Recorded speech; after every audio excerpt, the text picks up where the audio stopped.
Hello, friends and strangers. Welcome back, I should say, to Star Rail version 4.2, and we have a debate to go to. But before we do that, I actually have two things I want to mention. The first and foremost is that weird emote that we saw with Sparksicle. We've actually seen that before. I had a feeling about it and I went back. It is very slightly out of the main focus, but it is visible to the side when Ashville and Kichiba in 4.1 talk to a full wish. That thing was there, like overlooking the entire thing, so that might actually be an indicator that full wish might be potentially, I don't know, like a puppet of something, that there's something watching over her and directing her actions. Also, talking about full wish, I was under the impression that she had undergone the happiness surgery, which last time we learned that is not the case, or rather it cannot be the case because she is not a supplicant. Everyone who undergoes the happiness surgery has a fragment of Shuhu in them, and that is what makes them supplicants. Therefore, probably Shuhu is the actual supplicant, but like, if Full Wish is not a supplicant, then that means she cannot have undergone the surgery. And I've said before that she's like, completely and utterly like, there is no way back, she's too far gone. Well, now I'm even more of that conviction, because like, if she is doing this out of her own free will, if she is doing this because she actually thinks this is the right thing and not just because she's mostly brainwashed, yeah, that woman, that's not good. Like, seriously, the question remains, what the hell happened to her? But yeah, just two little things. And now, let's see what this debate is all about. Attention, passengers. I didn't expect Plain Arcadia to have a spot as peaceful as this. I mean, it's still... Pros and cons. Even after all these years, public transport around here is still a huge hassle. The TV tower is still a fair distance away. We'll have to walk the rest of the way. Actually, now that I look at it, is that the TV tower back there?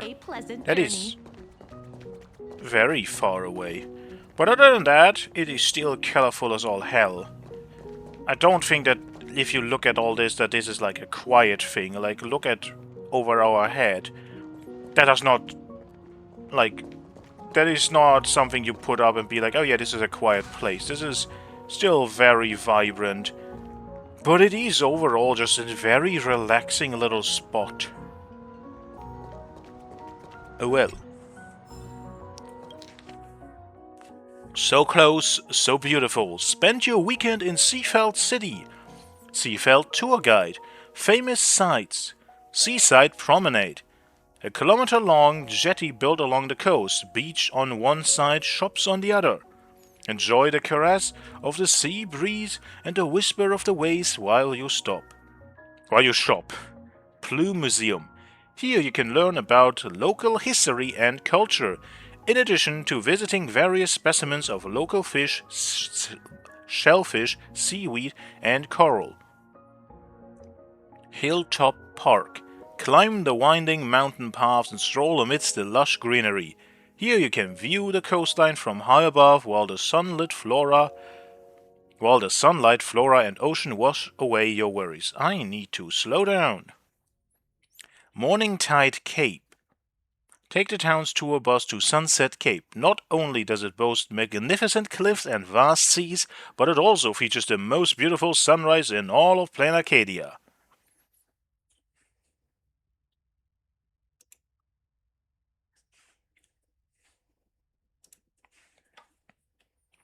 Featured events. Plue Industries half-day tour.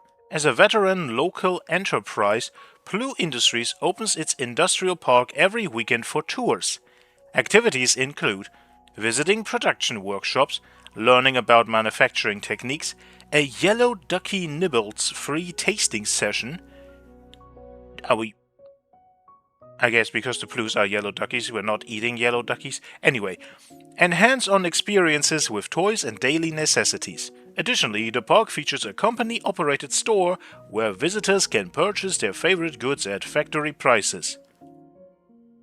Seaside Carnival. Every weekend, a massive party kicks off on the sands west of the port. The festivities include a sea fishing competition, beach volleyball, a surfing contest, a bonfire night, and more. During this period, the Smiles Society will also be hosting promotional events. Interested tourists are welcome to join in. Every weekend. That sounds like a massive, I mean, you have to organize that every single time. You have to... That is commitment, I guess. And if this is like a tourist attraction, if there's tourists all the time, then I guess this is something that pays for itself. But okay.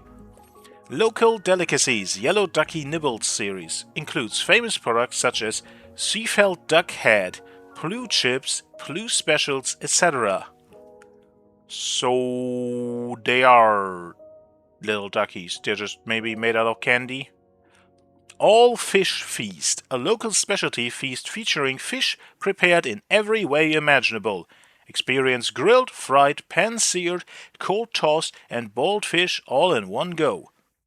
Rainbow Seaweed Dumpling, a traditional soup dumpling from the Blues, filled with a special seaweed stuffing. The skin is smooth and tender, while the filling is savory and juicy. Hotels and homestays. Isle of Waves Hotel features renovated from traditional Blue architecture with rooms facing the ocean. Services serves Blue specialty cuisine with traditional flavors, recommended for travelers seeking a unique ambience and those who appreciate traditional culture. Hotel of Happiness. That is not a name that would make me want to stay there. Features the largest hotel in the area, dedicated to providing the most meticulous and attentive service to the guests. That also does not sound that great. Services, rooms, and amenities sized appropriately for guests of all body types. Recommended for customers who prioritize quality accommodation and service. Yeah, but the service seems to be like a bit too much in your face of like, hey, we were going to take care of all your needs. And like, I don't know, maybe that's just me, but I'm like, if I want something like that, I'm not gonna go to a hotel. Oh well.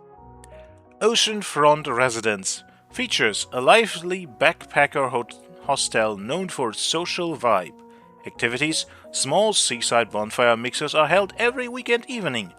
Recommended for solo travelers and visitors looking to make new friends. From the field in the sea, the Blues home Seafeld City welcomes you.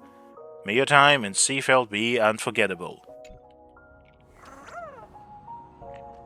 I mean, it's probably gonna be something. But yeah, it's incredibly idyllic, but still very much plain Arcadia, like bright, shiny, colorful, but also just... I don't know, it is like, knowing what is going on anyway, it is too quiet, it is too... Like, even really just looking around, there's not even that many people about. It is quiet, it is like quiet. Oh well, on to the tower. We're here.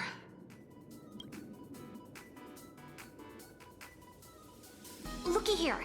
How is the white striped wolf pulling so high? Just 'cause he looks cool? What gives? Wolf. Okay. Who? That detective?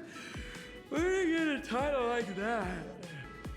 Oh, you're talking about the supplicants, and Ashray was in place 2 last time at the end?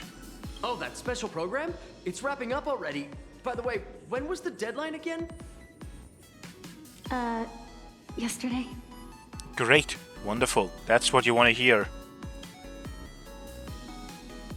Looks pretty normal. Yes, but also I thought someone would be here to welcome us. It is a bit unusual. We should be on our guard. I'm not a supplicant, so I can't go up on stage with you later. Will you be nervous facing the cameras alone? I mean, we should be fine with that. Like, we have done other things where we had to be in front of cameras before. Good. Confidence is key in a debate, after all. Don't worry. I'll always be standing right where you can see me. Then let's go find Sunday and the others. Yeah. But that's kind of the point, don't you? Like, I expected to potentially have a... Ooh. Where are all those? We didn't see them from the outside. There were no skyscrapers in Seafeld City, anyway. Like, I kind of expected there to be, like, I don't know, a special waiting room or something. And someone recognizes us, so, like, legitimately they know we're here. But, like, nothing? That is bizarre. Like, especially when it's like, oh yeah, we made this an entire big thing, like, hey, our freaking... Like, yeah, she's the complete owner of this, right? Forward announced this. She is in charge of all of this, and she just... Like, yeah, made an announcement and that's it. No other preparations?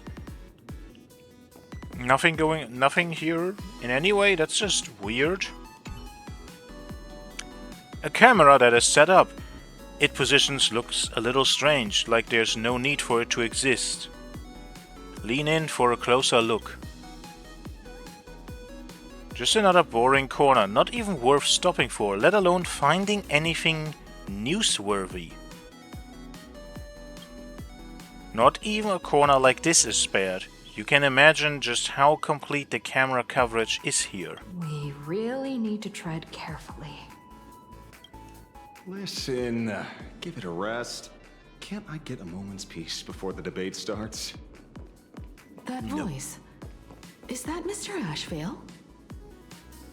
It's very inefficient if you do it like this though, right? Wouldn't like little cameras all over the ceiling be better? Well, let's go in the cool souvenir store.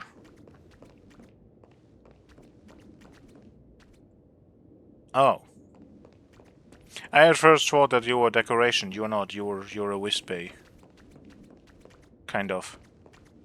What's going on? Blue chips are out of stock again? What can you do? Those are blue chips we're talking about. An Arcadia bestseller for over a decade. One bite drops you into a whole new world of crunch. That's an interesting slogan. Exquisite! A taste sent from another dimension! Is this a film set or something? I mean... if we think about the cameras... Maybe? Maybe the people here are a bit more... trying to... think that, like, trying to sell the image that everything is completely fine. But no, they're probably actually fine because they're all happy. This is a disaster. We didn't pick up a single scoop worth mentioning from the first 2 supplicants. How am I supposed to publish any of this? What's the rush? I'll head over in a bit, find an angle, snap a few shots. The headline is entirely up to you. Frowning over such a trifle? You should hurry up and get that happiness surgery done when you get the chance. Nope. What did we say? Doesn't sound like a good idea. Well, I agree with that. He gives you a puzzled look, then decides not to push the conversation any further. Hey, Maybe we should save this for when we're back upstairs. This really isn't the best place to talk.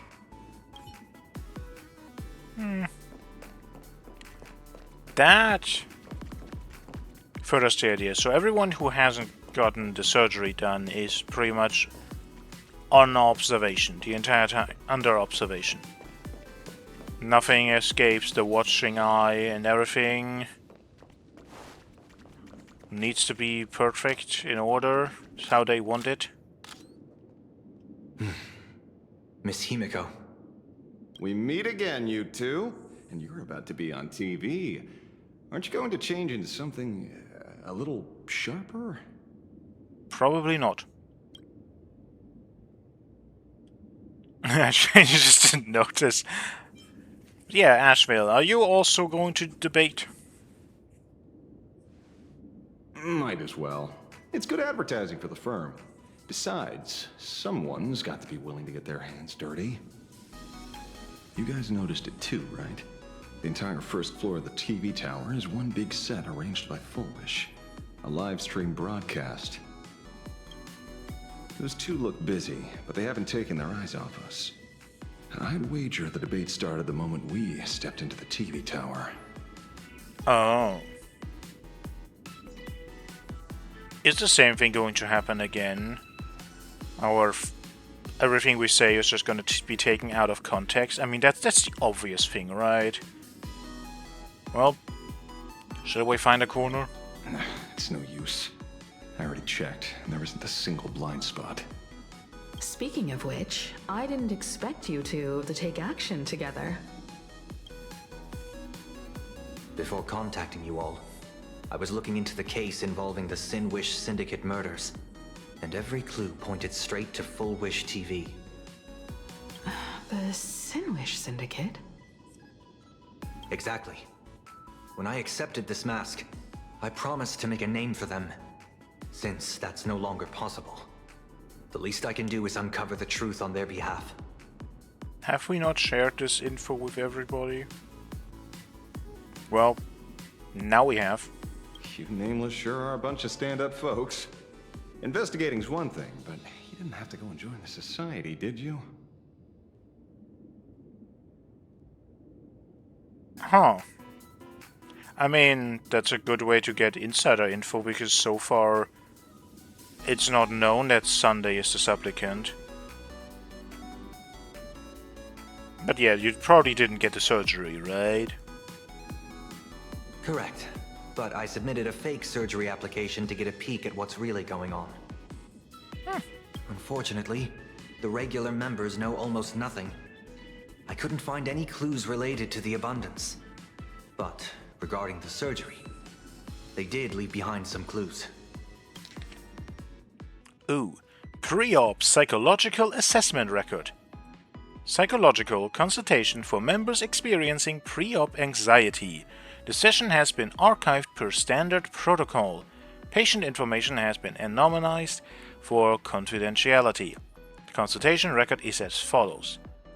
Fulwish, praise the Master of Elation. Is everyone having a happy day today? Member A, I'm so happy, uneasy, restless. Fulwish, no, you're not happy. If you were, you wouldn't be here right now. Today I'm not speaking as the president of the Smile Society.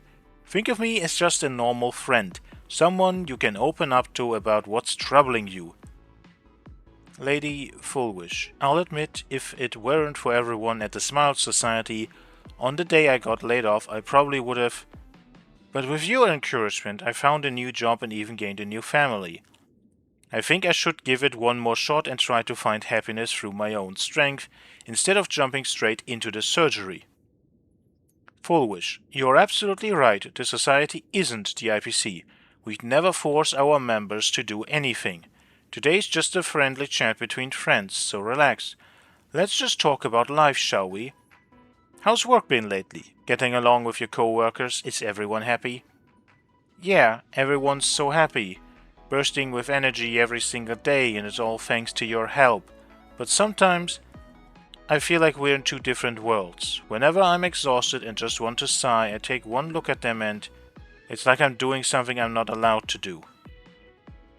Forwish. I went through the same thing in the days right after the Bloodstained games ended. Everyone was so kind, but the more help I accepted, the guiltier I felt. I was scared that if they saw even a hint of unease on my face, it would hurt them too. I was scared that if I cried, it would make them sad. But that only made me lonelier. Made me think that misfortune itself was kind of original sin. Member A. Yeah, I totally get that. It's like this vibe hanging over all of Plain Arcadia. Whether it's at the company, out on the streets, or online, seeing everyone laughing and having a blast always makes me feel like I should join in, but... Forwish, don't blame yourself. Pursuing happiness is human nature. It's precisely because you aren't happy enough that you yearn for that world of happiness. And you've mistaken that yearning for alienation. Picture this.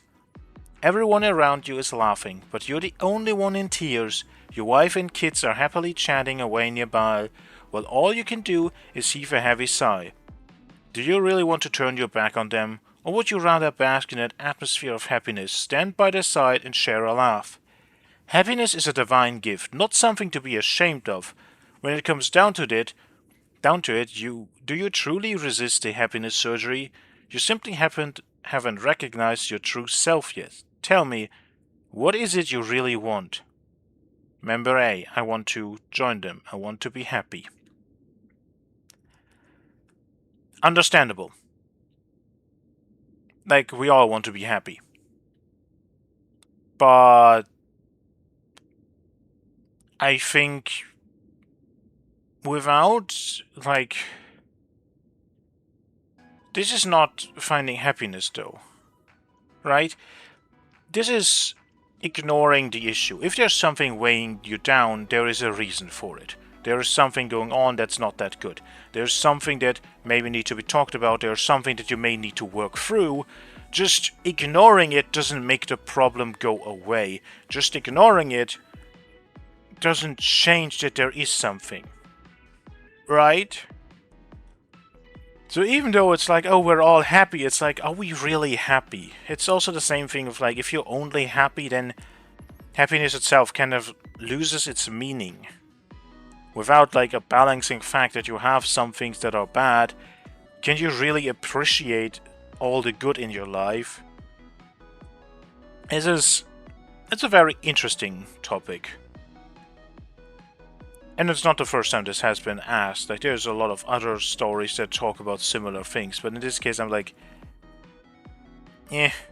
Also, Forwish, again, very manipulative. She's like, oh, this is just a normal talk, completely. And then she's like, picture this, like, everyone around you is laughing, but you're the only one in tears. Don't you want the happiness surgery? It's like, yeah, just a normal talk, Forwish. You definitely do not have ulterior motives. You're definitely a very nice person and not at all manipulative. It seems my suspicions were right. Not everyone joined of their own free will. Rather than offering comfort, the Happiness Research Society amplified their craving for it. When everyone around you is praying for happiness, refusing to join begins to feel like a kind of original sin. Do they not manipulate the hearts of others using the very same terror in dreams? Even if I weren't a supplicant, I wouldn't stand idly by. So, she doesn't stand a chance in the debate then? She's ticked off so many heavy hitters. I really thought she'd have some smarter tricks up her sleeve. I mean, we haven't seen anything yet, that's the point. What if she's really good at debate? It's not gonna be a debate, that's the point, right? When it comes down to it, it's just like the Phantom Moon games. People love surprises, so over-preparing is pointless. I've met plenty of big shots, but nobody has a knack for grabbing attention like you do. Use that to your advantage, and play things by ear. I mean, that's what Trailblazer does best, truly. So, yeah. Precisely because we were once adversaries, I don't think you have anything to worry about. That's... I mean, sure. And I'll be joining in too anyway. Just to Shoot me a glance if you need me, and I'll back you up. Welp. Himiko. When I left Plain Arcadia, someone once said this to me. When moving forward, never ask too many questions. The moment we stop to think, doubt seeps in. Fear of becoming a laughingstock or of being rejected. It sounds absurd, yet that's how people are. That is not entirely wrong. That is... Sometimes you really just have to do things and stop about thinking, oh, but what if, and what if this doesn't work out, and like, just go ahead and give it a try. Don't let the word debate lead you astray. Just be yourself, as you always have been. When it comes to you, my faith is unwavering. Thank you.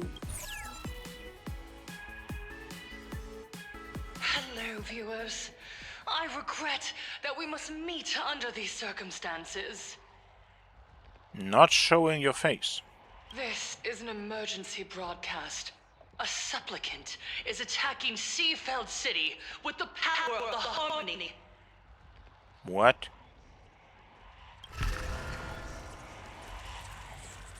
What kind of commotion is this? What? I mean, we have one harmonious person here with Sunday, but like, he's not gonna do anything. He's not at least going to attack. I mean, maybe he has some of his birds about and spies on things, but like, that's not necessarily like an attack. What? Then again, thinking about it, how these people are all happy. Doesn't it also kind of feel like the Harmony? We're all in this together. I guess you could very easily stage something like this, maybe. But, I mean, even though it looks the same from the outside, it still would not have, like, the power of the path involved, right? If you accuse someone with, like, hey, they're using the Harmony, then we actually need Harmony. So, what are you trying to pull?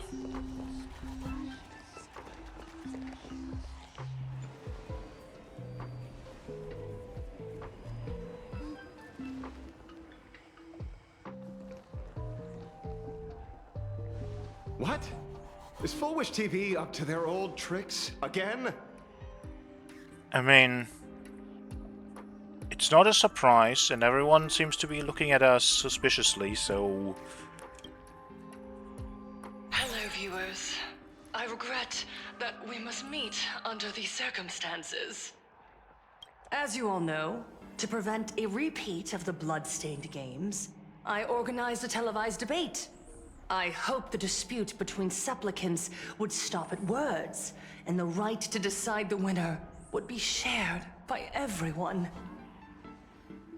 Okay, number one, that creepy symbol on the screen again, yay. Is that just like the symbol of the Smile Society? Because if yes, how does anyone join? That is not friendly looking. Secondly, why in the world are there chairs just thrown onto a frickin' pile behind you? What aesthetic reason does that have? I was confident in my victory. I was ready to fulfill my promise. To build an Arcadia free of worry, where the only thing people need to do is laugh. Again, that doesn't sound that great. But now, I must cancel the debate and reveal the truth to the public. For what these outsiders seek to tarnish is more than just the Phantasmoon games. I implore all citizens, do not panic at the footage to follow. We are facing an unprecedented danger. But this is not a time for despair. A reporter in Seafeld City captured this scene. This man should be no stranger to you. His name is Don Hung, a member of the Astral Express and a renowned hero. And next to him is Blade, a wanted criminal. Uh-oh. Well, that sooner or later comes up was also kind of obvious. And yet, accompanying him is none other than the Cian Joe's wanted criminal, the Stellaron hunter Blade. Rumor has it, he was once tainted by the flesh of the Abundance, and could go berserk at any moment. Back then, I trusted the Astral Express, figuring this was just a simple capture operation. Back then. What is she talking about? Also, this has nothing to do with her accusation that someone is using the power of the Harmony. But a short while ago, I found members of the Smile Society infected with the flesh and blood of the Abundance. Only then did I realize what sort of conspiracy I was being dragged into. Ah. We figured it out. We have potentially even proof. And now she's going to spin her own little story so that whatever we say will not be believable. Aside from the Trailblazer, there's another supplicant aboard the Astral Express who used an alias not too long ago to infiltrate the Smile Society. And she even figured that out. But his true identity reveals him to be an interstellar fugitive, a member of the family, Sunday. And by sheer coincidence, he traveled with the IPC-backed Ashvale, arriving at the debate venue together. I always forget that Sunday is actually a fugitive. That is a detail that just kind of slips my mind. But yes, this is a group of people that doesn't look good on paper. Ladies and gentlemen, I won't summarize this, lest my own views mislead you. I will only present the indisputable facts for your judgment. May the Master of Elation bless us all.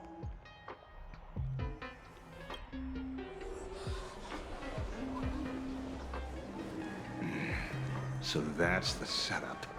Such blatant manipulation won't fool anyone for long. But it will probably fool anyone around you right now. No. Everyone, we'd better get out of here. What is it? Maybe when we arrived at the TV station, the debate wasn't just starting. I mean, it never really began, was it? Has it? But had already finished. Wait! How could... Viewers, we interrupt with an emergency announcement. The Department of Aberration Defense has confirmed that the power causing the flesh of the Abundance to become infectious originates from the Harmony. What? It's...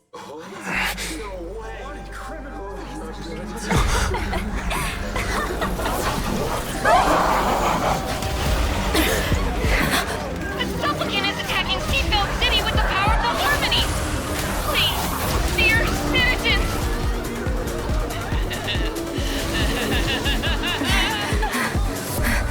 Enough small talk. It is time to fulfill my duty. Let us become one and share in boundless elation.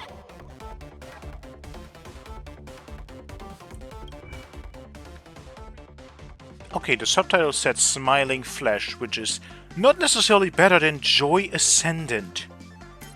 Also, interesting flower design. But then again, Abundance definitely works. A human infected by the Paramount Bliss Inverted. Ilwish Archlotus. Okay, that feels like another spoiler, but sure. Apart from endless surges of joy, they remain unmoved by the 6 emotions and untainted by the 6 desires. Okay, what do you do? Damage to all targets. If target has Paramount Bliss effect, remove Paramount Bliss. Delays action. Reduces skill points. Upon receiving fatal damage, splits into 2. But they have Prelude attached to the name and grants targets a certain amount of punchline. When Joy Ascendant Prelude receives fatal damage, splits into 2. Joy Ascendant Finale grants targets a certain amount of punchline. Joy Ascendant Finale will not split further. Okay, so one of these becomes 2, becomes 4. Then it can do wind damage to a single target, bounce, consecutively deals wind damage to random to targets. Each hit has a chance to inflict Paramount Bliss. When this ability is used, if there are other Joy Ascendant on the field, they will also use this. Okay, so if there's 4, this could be bad. Enter spotting state, uses euphoric spiral on all targets during next action. Okay. What is Paramount Bliss? Action delayed and loses skill points if attacked by the Joy Ascendant's ability, Euphoric Spiral, while possessing this effect. This effect is removed after using basic attack once, has a high chance to gain additional... Ah! You don't want to do that with most characters though. Okay, can we just... I'll free you from your How much disappear among the sea of health do you butterflies. have? Illusions of the past. Oh.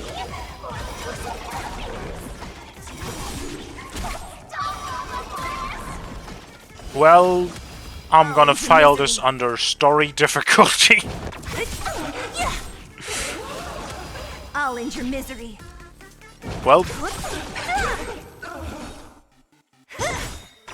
I mean, we can just keep going though. Dragons. That's like the fun soaring part. above the lands. This is permanence. I'll end your misery.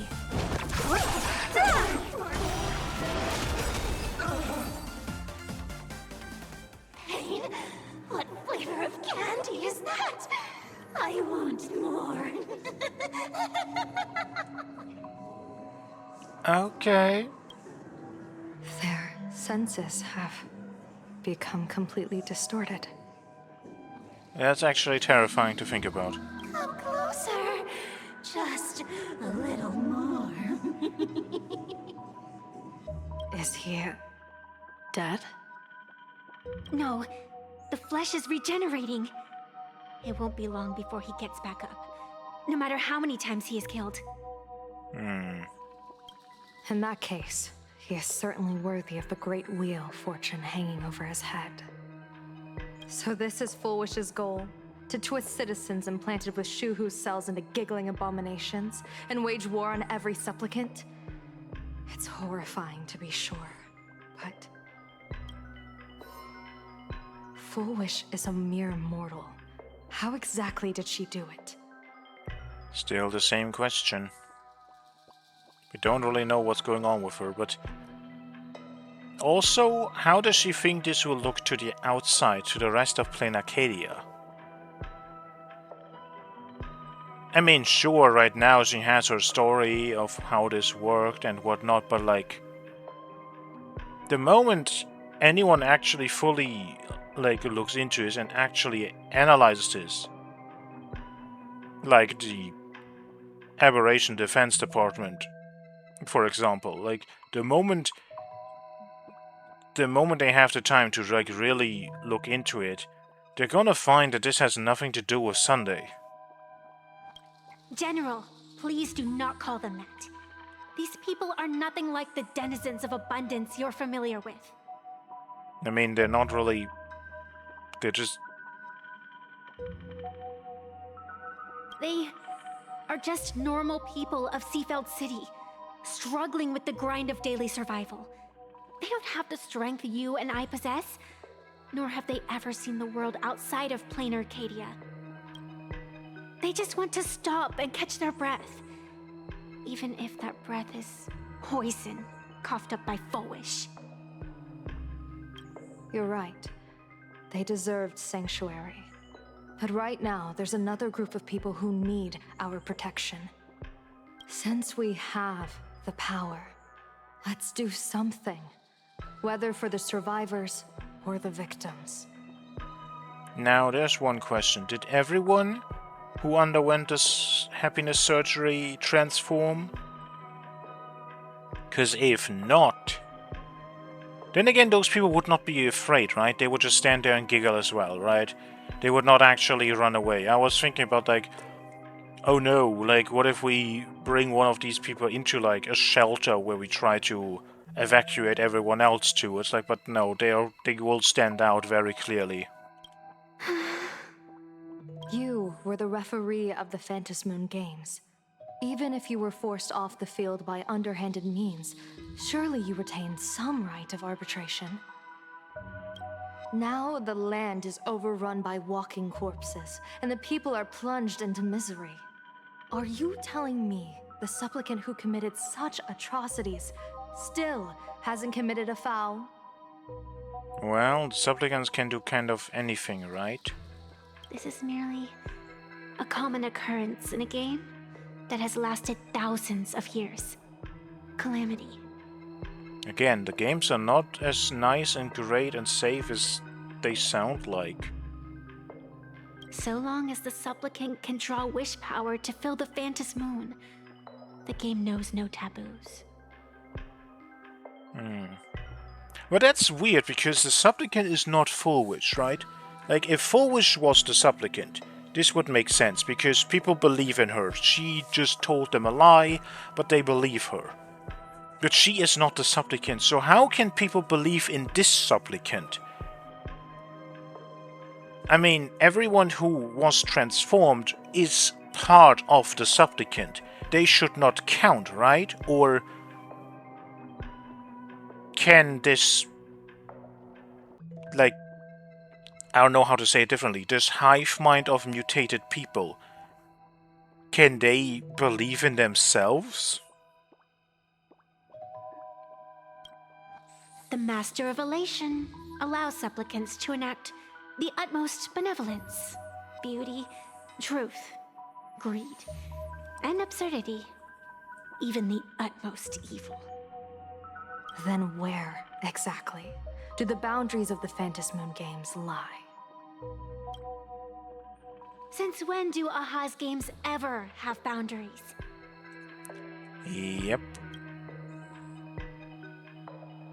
You don't understand, General. Then make me understand. As you wish.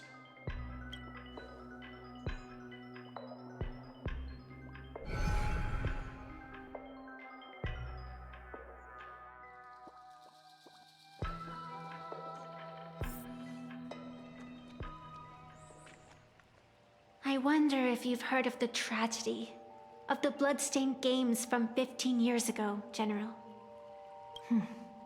Compared to the catastrophic history of the Phantasmoon Games, that was likely nothing more than an insignificant interlude, no? That is kind of the point. With all the things you can learn about the Phantasmoon Games, you would think so, but only the last games were actually branded as the Bloodstained Games. So, for some reason, even with all the other things that sometimes happens, they were somehow the worst, quote-unquote.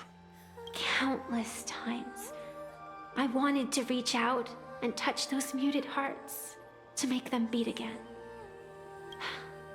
But I can't save everyone. It's always been this way.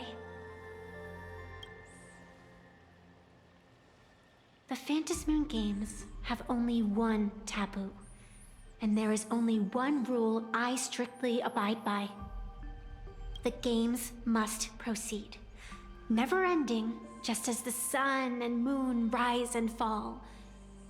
Those who defy this law shall be banished, executed, and suffer unceasing torment. Like, you know, I said something about gladiatorial combat when it was about what I talked about, like someone seems to be trying to twist these games into something else, but you know, the games must go on no matter what. Kind of already feels like we're in an arena to the death. It just has to go on no matter how much, like, bad things happen. It needs to be exciting, it needs to be entertaining. General Yao Guang, have you ever wondered, why am I the arbitrator? Pretty much from the beginning, actually. Simply because you possess the power to eradicate those who transgress. Eons ago, in the Master of Immortality's mysterious garden, flora flourished with such intensity that they suffocated all other life. A meddler quietly infiltrated this place, plucking the most enchanting and luxuriant branch. That sounds like flowers who have something to do with the abundance, so they outgrew everything else. The severed branch screamed in protest, for before she was gifted with eternal life, she was a divine envoy, leading her kin in search of the elixir of life. She was a beast of blind love and hatred, a sword dancer who devoured the crimson moon. So proud was she, never having known how to yield. The crimson moon is... Okay, go on. Save for the blazing phoenix of the Xianzhou, she has never been defeated by another. How then could she tolerate a meddler defiling her fragrance? Are you speaking of myths or true history? When the past is as distant as the afterglow of the stars, does it really matter whether it's myth or history? I mean, if it's that long ago, history becomes myth. At some point. That meddler transplanted her to another world. And through this method, they imprisoned the most terrifying of horrors within the most ridiculous of games. You mean you yourself are that most terrifying thing? That is what she seems to imply. You've misunderstood. Or perhaps not. The meddlesome god promised to enlighten her, to teach her to know true joy. And in the repeated cycles of the Phantasmoon games, the meddler did not break their promise. She once witnessed raging flames boil the seas dry, saw civilizations rise from the dust, and wither back into it. She gazed upon the purest souls, burning away their brilliance, and stood silent as supreme evil reveled in blood upon the earth. Finally, amidst the love and hate of the insignificant, she gradually glimpsed the essence of fleeting life, the meaning of elation. Finally, she became me. So, you're afraid of waking her, afraid of becoming her once more. Over the past 1,000 years, I have called upon her power 3 times to avert catastrophe. Each time, it left an irreparable scar upon the land. This is the abundance, healing and torture, coexisting as one.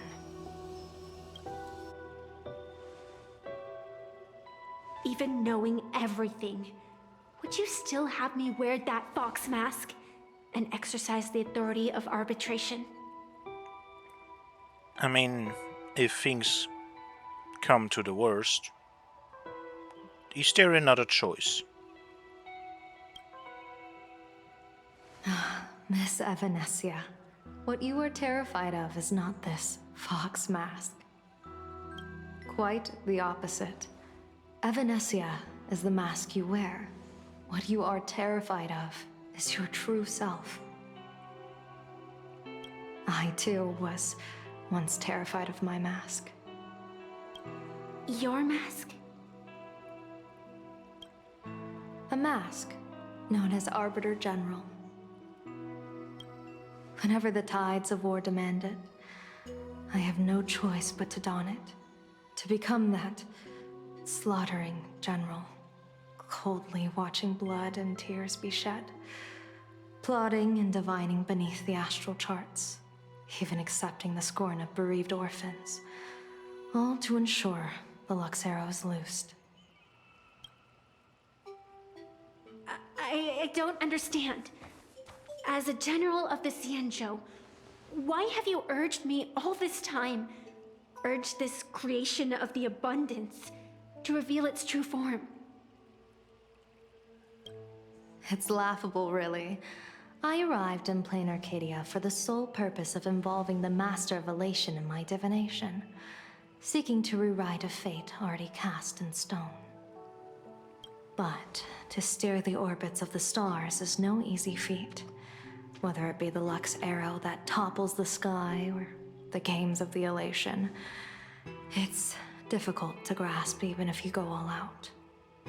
From the instant the Phantom Moon's declaration increased the stakes, my divination has spiraled out of control. My fate shifts ceaselessly between adversity and prosperity. Life and death becoming impossible to fathom. That's interesting. With the eons in play, divination is futile. The only thing you can ever put trust in is people. Just as I once believed my teacher could successfully fulfill their fate, I really believe in you too, Miss Evanesia. Has anyone ever told you you're quite the gambler? Daring to push your chips onto an unknown quantity, like me? In a game where the eons themselves have taken a seat at the table? Probably. When we first met, I could not gain insight into the will or woe of your fate. Yet, I was willing to trust you.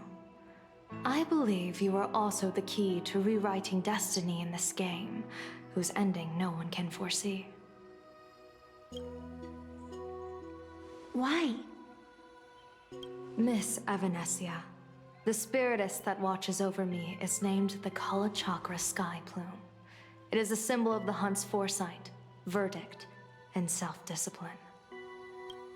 Why does the decisive god of the skybow bear such a visage?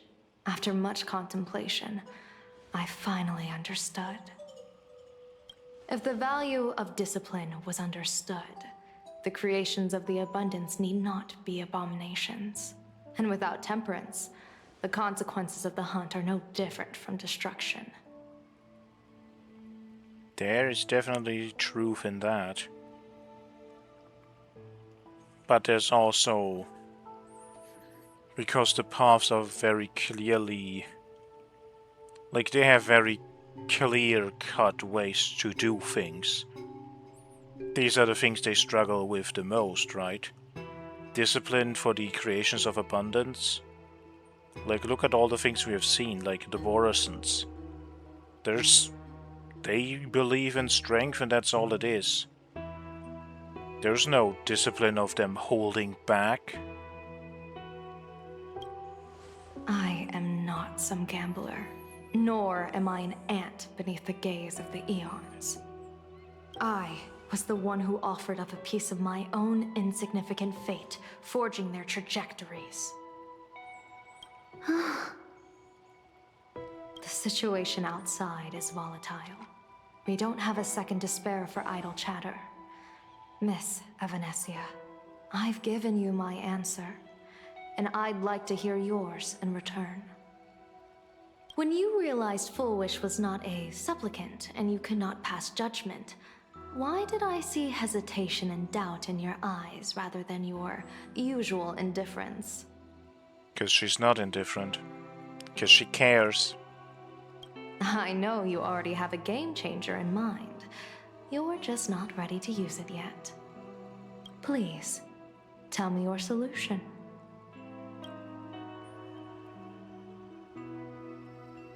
As you wish. To exercise the right of arbitration, irrefutable proof is required. Proof that a supplicant has indeed broken the rules and disrupted the order of the Phantom Moon Games. Yet surveying the board, I see not a single transgression. Since there are no sinners, then I shall become the sinner. General Yao Guang, you once asked me, Where do the boundaries of the Phantasmoon games lie? Well, here's my answer. The boundaries aren't on the outside, but at the core. Now, I shall transgress the taboo and divulge to you the true purpose of this Ionic game. Oh. That is an answer I did not expect that we would get this early. Through this method, the Master of Elation imprisoned the most terrifying of horrors within the most ridiculous of games. Is that the only purpose?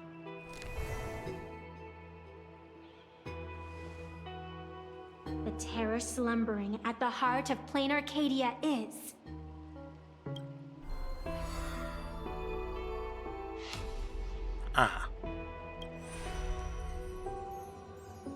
Not a real answer.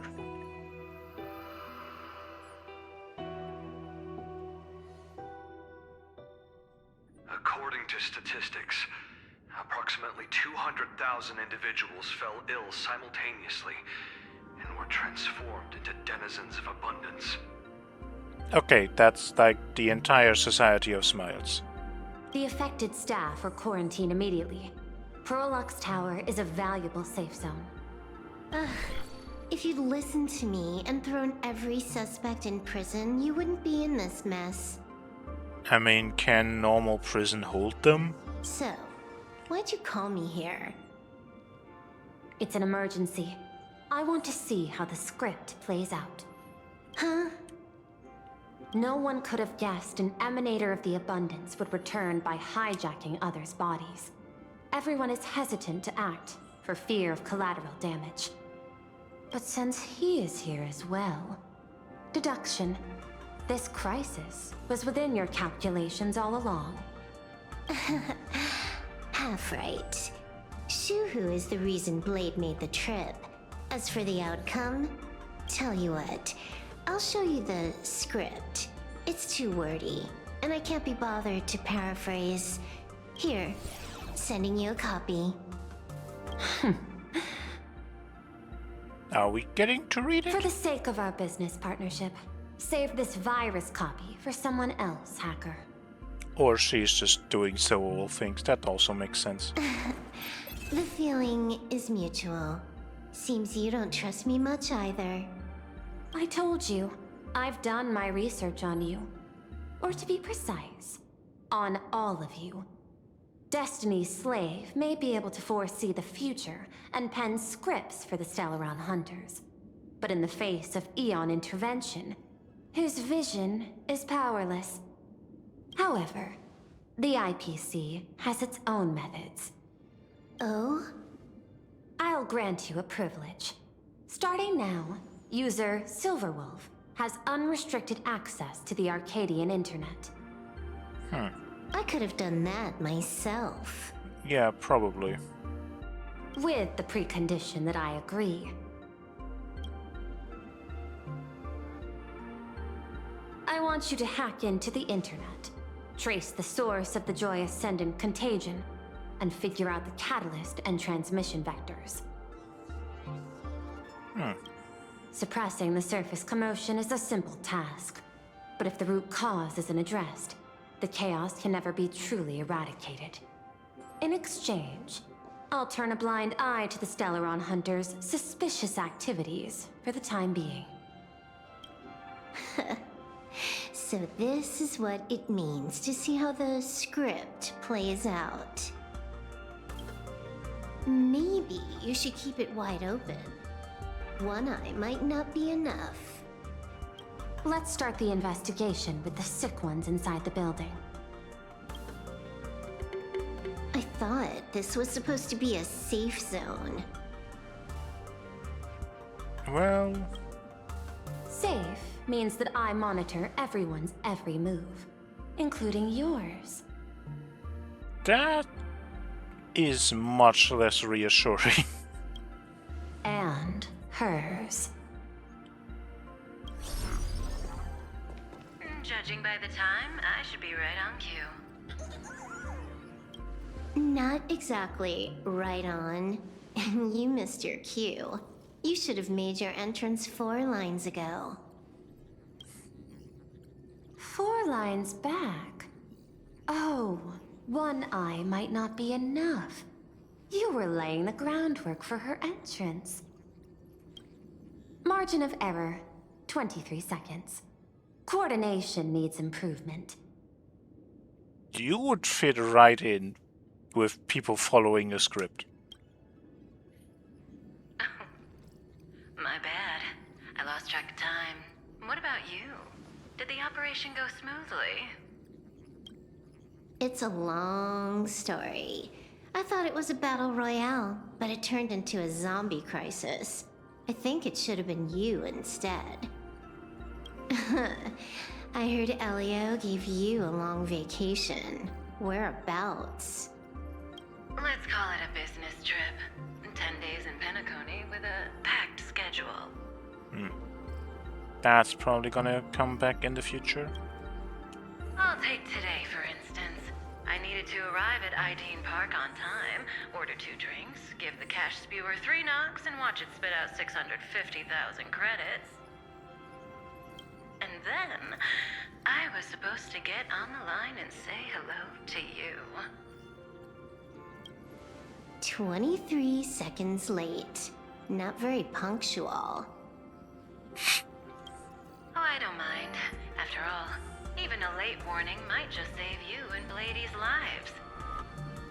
Oh. Elio asked me to pass along a message. Don't lose to Aha. Oh. That's it? Anything else you want to say? Well, that's it. It sounds very simple, but that might mean very much to you. Hope you enjoy yourself.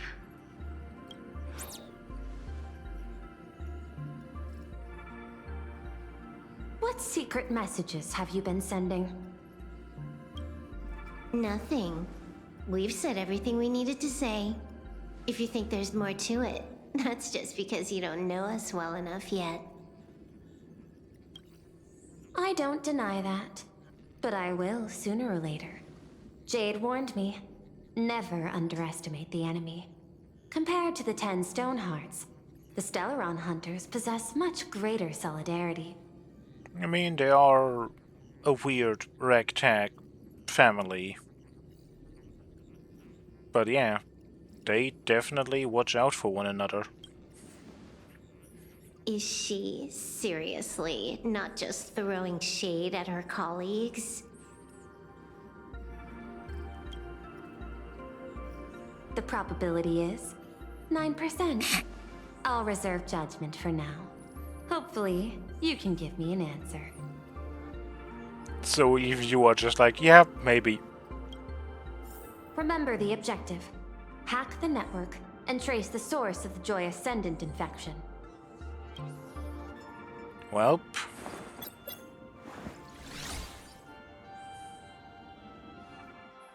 When you access the network, data's going to flood your mind. Brace yourself. Prompt block permissions unlocked. Data floodgates released. So, is this kind of game fun? This was your first mission. A pity you had to cheat. No. You don't even know the first thing about games. What gives you the right to call me a cheater? You handed over that cartridge willingly. Why did you steal it back? I just took it back to play with. Saying steal, that's so hurtful. I just noticed the cat. That's interesting. Also, they locked her up more than once. Besides, you guys just left it casually lying around in the vault. Fine. You think we were careless? Well, next time we won't be. I'll put it in a containment room at Pier Point. Go ahead and try borrowing it then. Nice idea, but the execution's a no-go. You guys can't even get in there without me.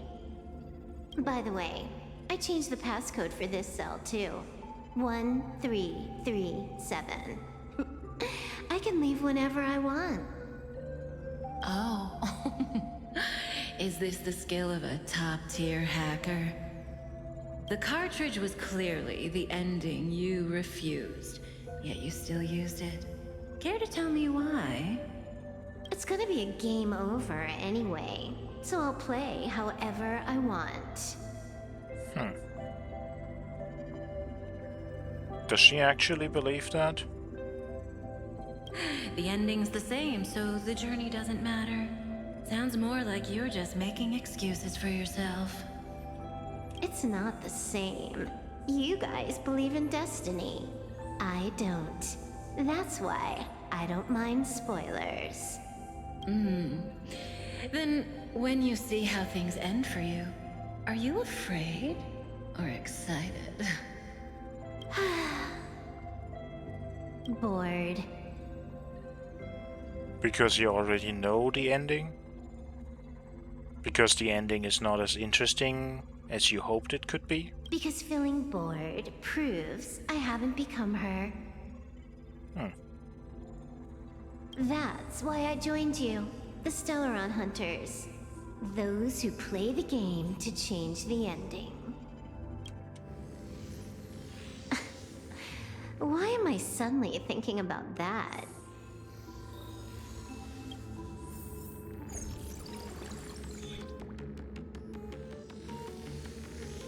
This is still Perlux Tower? This Joy whatever dude is her employee? Exactly. Clearing up the truth is also a way to save these innocent people. I'm looking forward to seeing what you can do. You said you'd turn a blind eye. I didn't think you'd actually be monitoring me. I mean, at this point, I would be more surprised if she wasn't monitoring everything. The road ahead is fraught with peril. I'm just watching your back on behalf of the IPC. If the worst happens and you end up an enemy of the whole world, I'll be there to switch to the world side in the nick of time. Oh.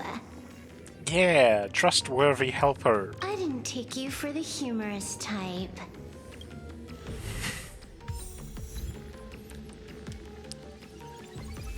But yeah, they're just all over the place.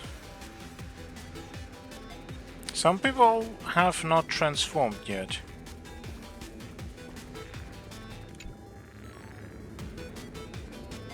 You're asking if I've got something on my mind, just because I clock out on the dot every day. What, be like you guys? Slaving away and sweating bullets? I'm built different. After the surgery, I look down at my boss with my head held high every day. She's so sleek and shiny. Cute as my puppy back home. Data flow model analysis. Oh. What are you doing? Are you finally firing me?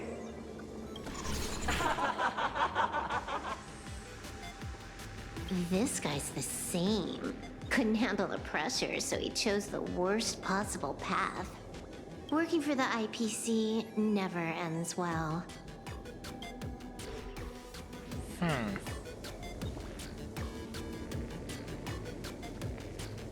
Interesting. Keep smiling! Flash a standard, beautiful, happiness-inducing smile! Thanks to the surgery, I'll be Employee of the Month forever! It can only be me! Ugh. Hey, isn't this cheating? Whether happiness surgery counts as unfair competition has always been a subject of debate. Since there is no explicit ban, there are plenty of similar cases. I mean, yeah, I guess they make the perfect workers for companies like the IPC. They just want you to do your job every day the same. Always be on time, always be efficient, always do things with excellency, always do it perfectly. It's like, if you're always happy, I guess you fit that perfectly. But it also kind of makes it feel even more like these are people that are just like mindless drones, just like that's not happiness.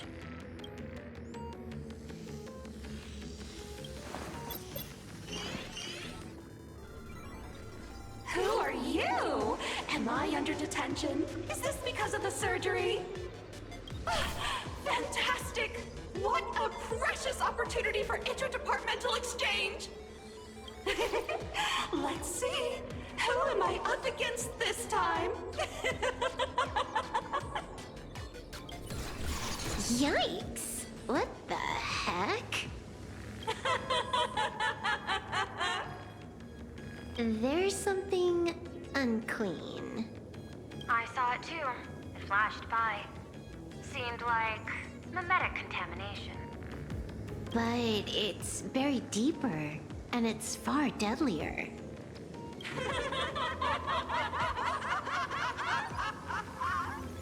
Creepy.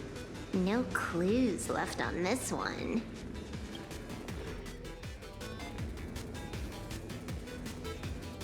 Well, Huh. This one's a normal human. No surgery performed.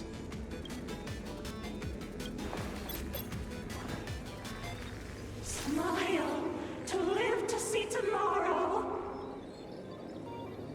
that's a not great way to say that. Smile to conquer the false and the vile. I don't understand. What's so funny about all this? Those around you all wish for your happiness. Is that not cause for rejoicing? That's full wish. So smile. Don't become a sinner of unhappiness. Smile, smile, smile.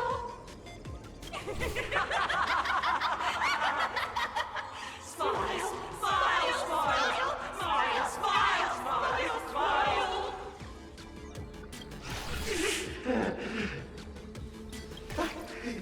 No, smile. You okay? Kind of being forced into it and just out of fear.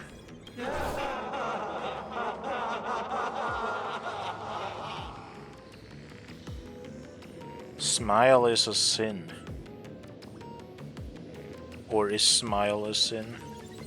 That is terrifying. Yeah, it kind of is. Find anything? Aren't you going to start the interrogation by asking my thoughts? If not, then let's keep going. No need. The answer is already clear. At the moment of mutation, the synesthesia beacons of the 3 victims receive the same signal. Smile. Happiness is not a sin. On the surface, it seems like nothing more than ordinary encouragement. Smile is a sin, not happiness. No, that runs completely counter to the Smile Society's philosophy. Why are these two options when the answer is very clearly unhappiness is a sin, and these two like don't add anything meaningful? Oh well. But yeah, unhappiness is a sin. And it's sent to the synesthesia beacon. Unhappiness is a sin. Parentheses. Smile. Guess what this is? Full wish is happiness syntax.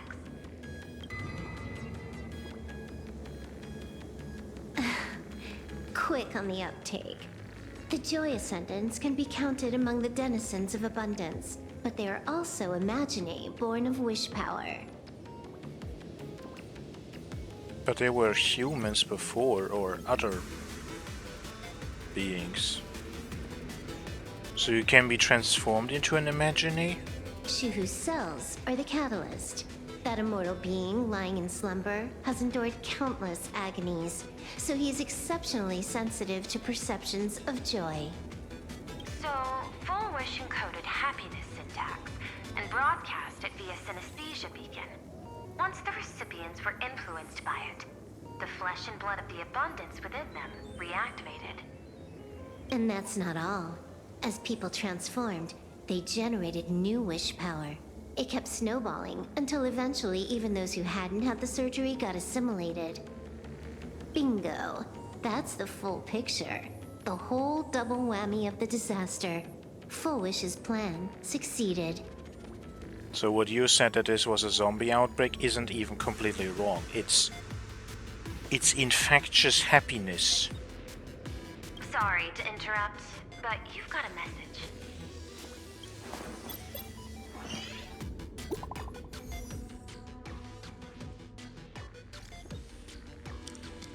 Silver Wolf.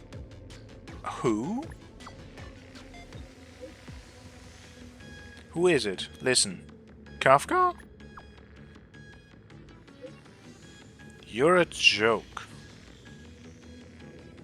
Ah, that's hilarious. Satisfied now, idiot? Message failed to send. User trying to reach is currently out of service. Baffling. Uh-huh? Question mark? Who's there? Probably some rival hacker with a death wish. I'll deal with him later. The only question remaining is, how did Full Wish transmit the signal? She has a TV station. The answer is obvious. I just need to confirm one thing. Hold on. I'll be right back. Hack into Plan Arcadia's data network.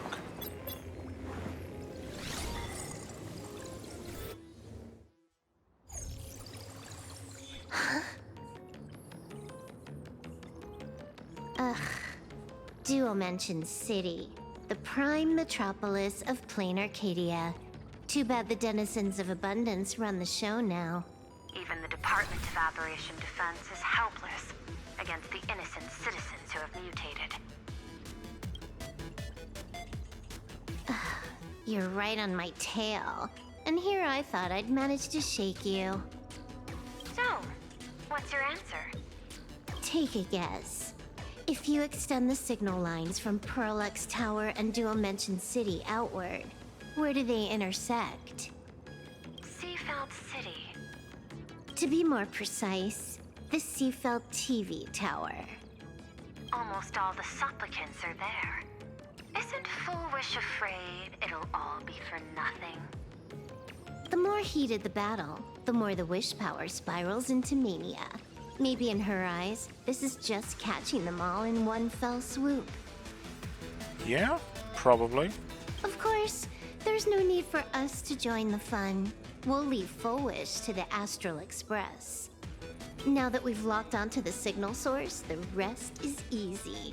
Open a back door for me, and I'll crash the whole of Seafeld City for 300 seconds. 120 seconds. That's enough. She looks so, like, unhappy. Knew you'd say that. Deal. What happened? Adding to whitelist. What's wrong? It's fine. Probably just lagging. Probably not. You keep handling things here. I'll teleport somewhere closer to the target.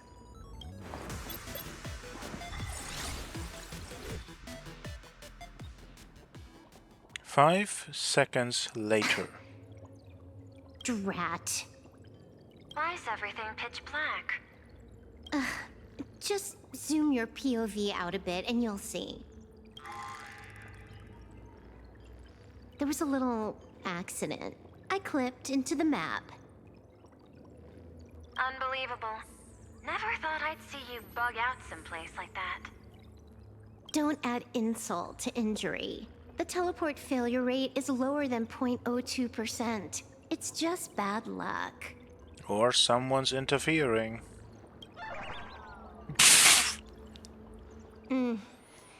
Give me a sec. I need to get unstuck. Oh. But we're actually I can gonna tell. play that. A hacker definitely had a hand in salvaging the world in Canvas. When Trailblazemon is in servitor mode, press the ability button to summon a help bot beneath you and move with it. Trailblazemon can leave the help bot on its own. Additionally, the help bot can interact in different ways with most special objects in interplanar jump, such as pressure-sensitive buttons, pix coins, wall dun-dun and pin-pin-tons, etc. Just gonna tweak the parameters. I'll spawn a helper. And change my outfit while I'm at it. Well... Wait, what is this outfit? Never mind. God dang I'll it. debug it later. You need to... not... This is weird. You have to move in a direction and then literally not move. The tiniest of movement will change things.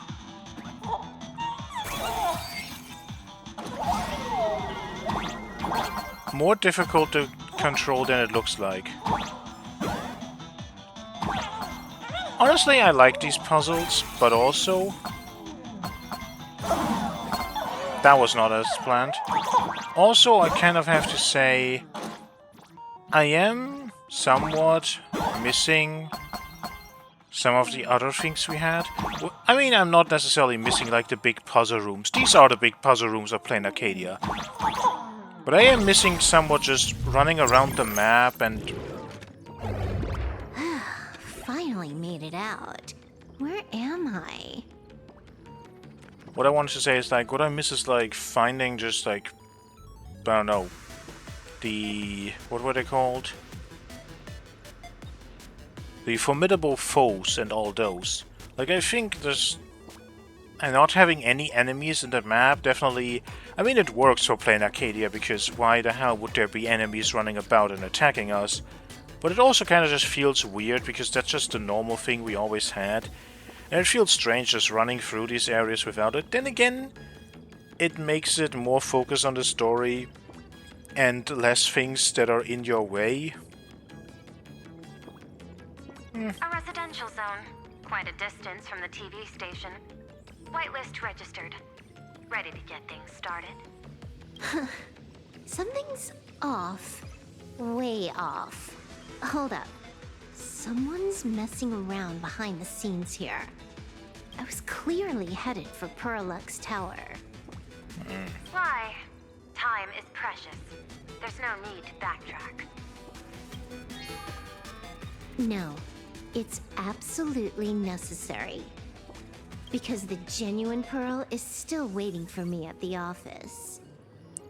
Oh. When did you figure it out? It was the practiced, confident tone you used when you said happiness syntax. You sounded like you knew everything all along. So, what exactly does Pearl want me to investigate? Disaster stems from the tongue. A bad habit I just can't seem to break. Stop getting sentimental with that face, you shadow hiding behind Full Wish. Why don't you take off the mask and let me see which clown is underneath? Just what I had in mind. But kicking things off like this... Well, it lacks a sense of ceremony. Why don't we switch things up and reintroduce ourselves?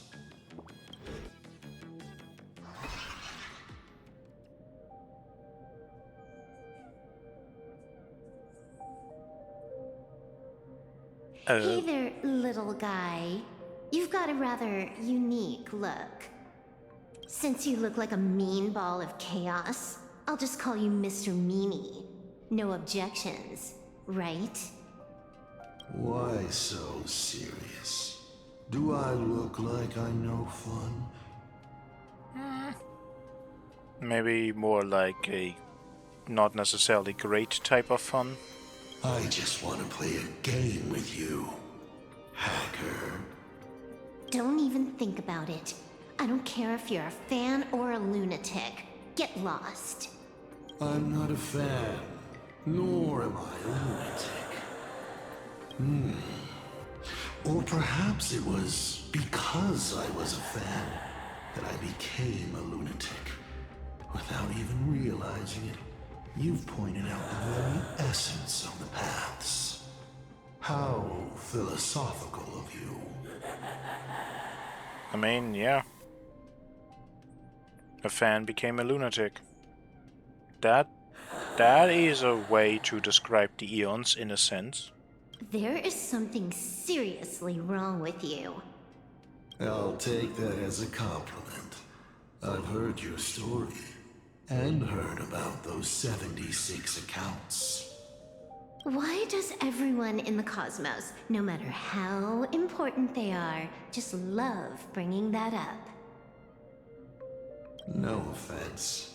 I just thought that, much like yourself, it's a not too shabby joke. I get it. You're the one who sent me the message. I always keep my word. You're dead meat. Stop making rush. We got lots of time. As long as you're willing, game time is infinite. And it doesn't matter if you're not willing. Nobody gets into the game, and nobody gets out. Spoiler alert. The reward for clearing the game is, I'll tell you my entire plan. But by the time you finish playing, you'll be finished too. Implant Ether Trojan. You done? Get lost. You're not even on your main account, and you want to play with me. Who do you think you're dealing with?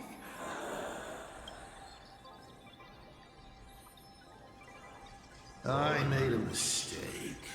You're even more impatient than I'd imagined. You're a prisoner here. What gives you the courage? Because I love playing Ethereum Wars. What a shame. I prefer Cosmicon Collective. Just a small card table.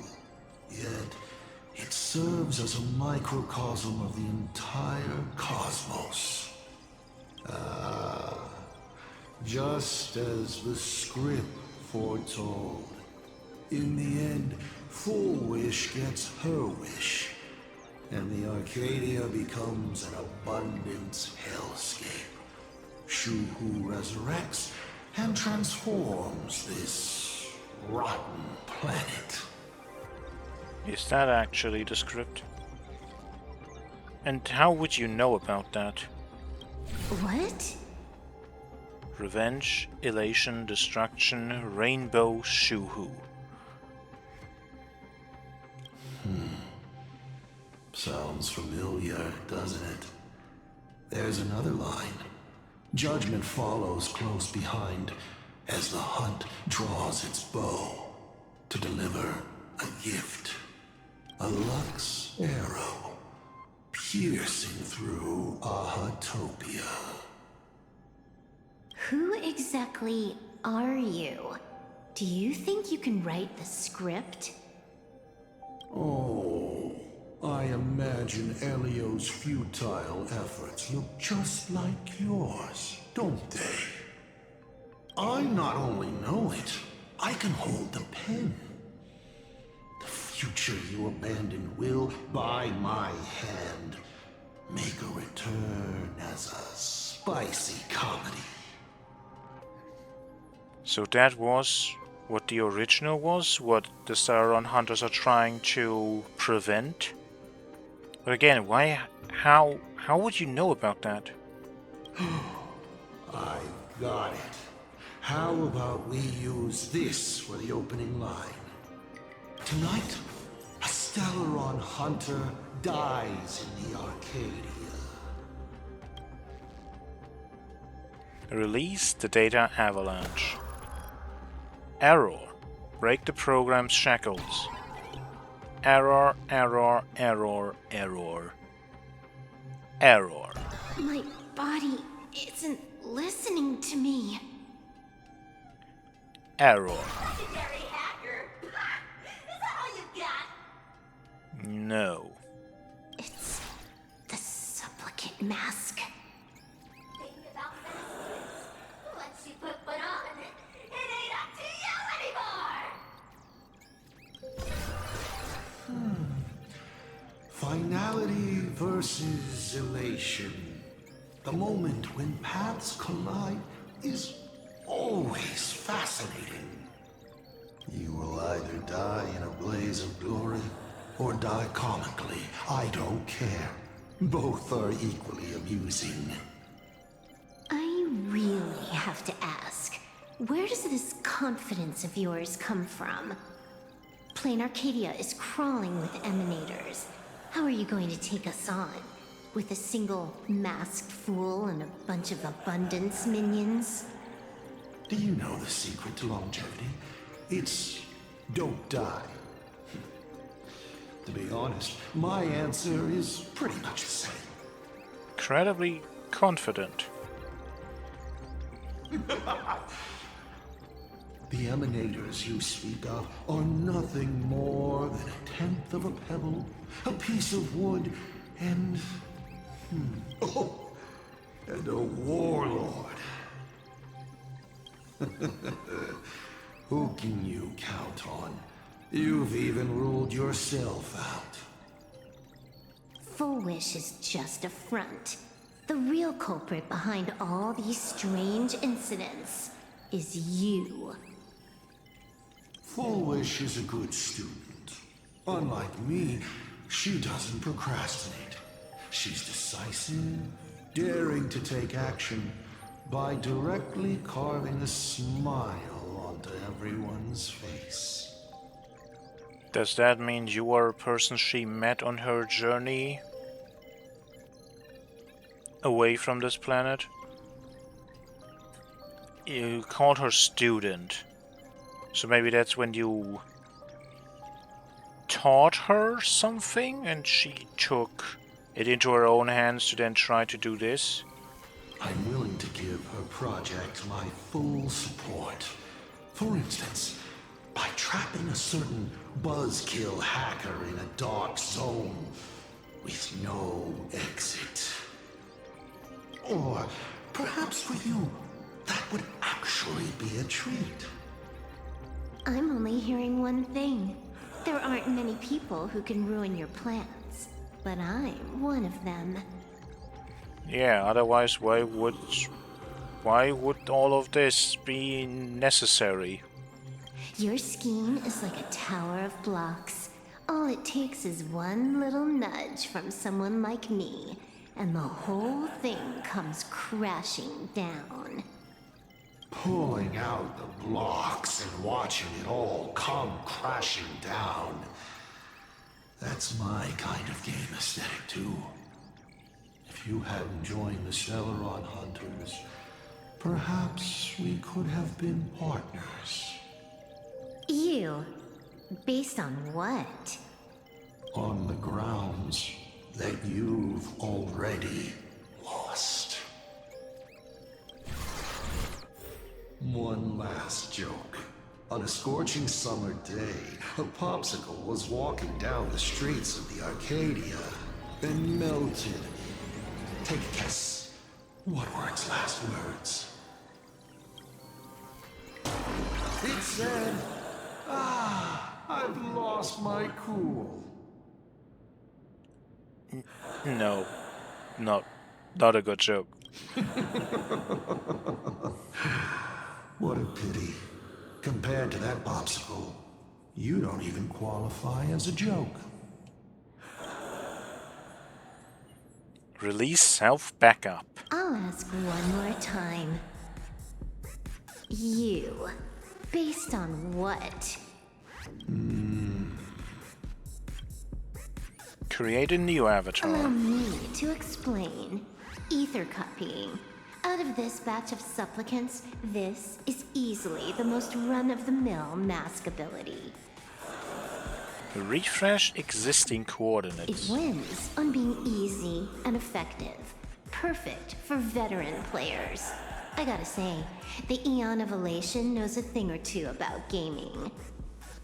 You're way out of your league. You wanna play with me?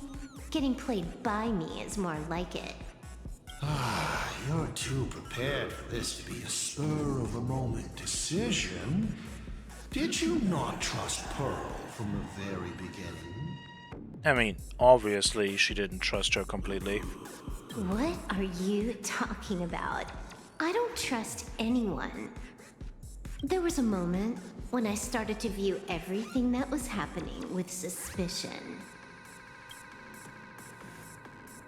Was it that 23-second discrepancy? Maybe. Aren't you clever? Elio is nothing if not cautious when it comes to variables that can affect the script. Just because he can't see this place clearly doesn't mean he can't see elsewhere. The script he gave Kafka has nothing to do with Plain Arcadia, but it was incredibly detailed. Every minute, every event, clearly laid out.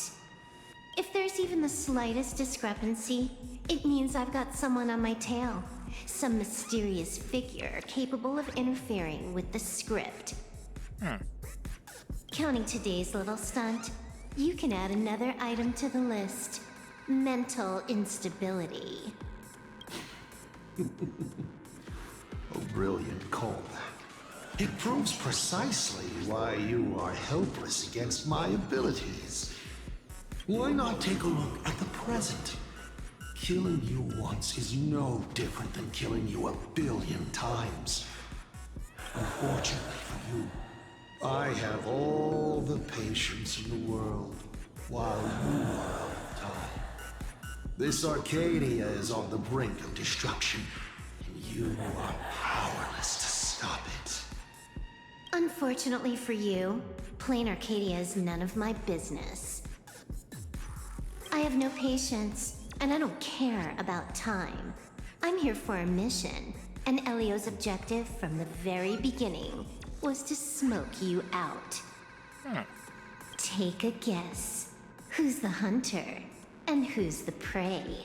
When I rip your head off and kick it into the dark zone, will your powers still work then?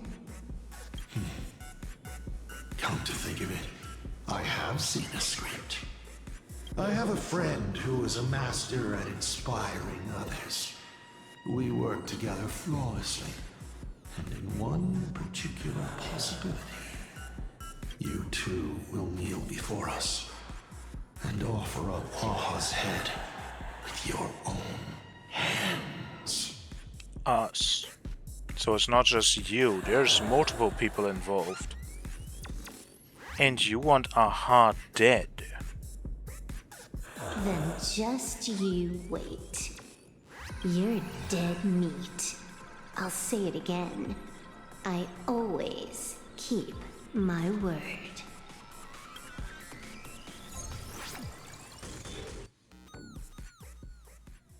Just moments ago, our reporter successfully exposed the Herald of Death scandal and paid for it with their life. Okay. The IPC used a monster named Shuhu to create an infectious virus. That's partially correct, I guess. Massive numbers of civilians have been transformed into the Walking Dead. Your family and friends could all fall victim. Why does it have to be this smile?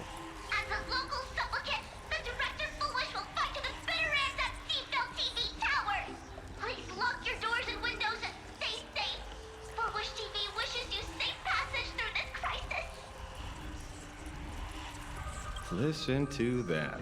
So, we're full-blown villains now. Yep. Which, I mean, again, was kind of obvious from the start that that was the whole goal, right? At least Fulwish's goal. As for the remaining supplicants, I can't reach them. We'll just have to take things one step at a time. just a few minutes ago, these people were talking and laughing. We overestimated our opponent's humanity.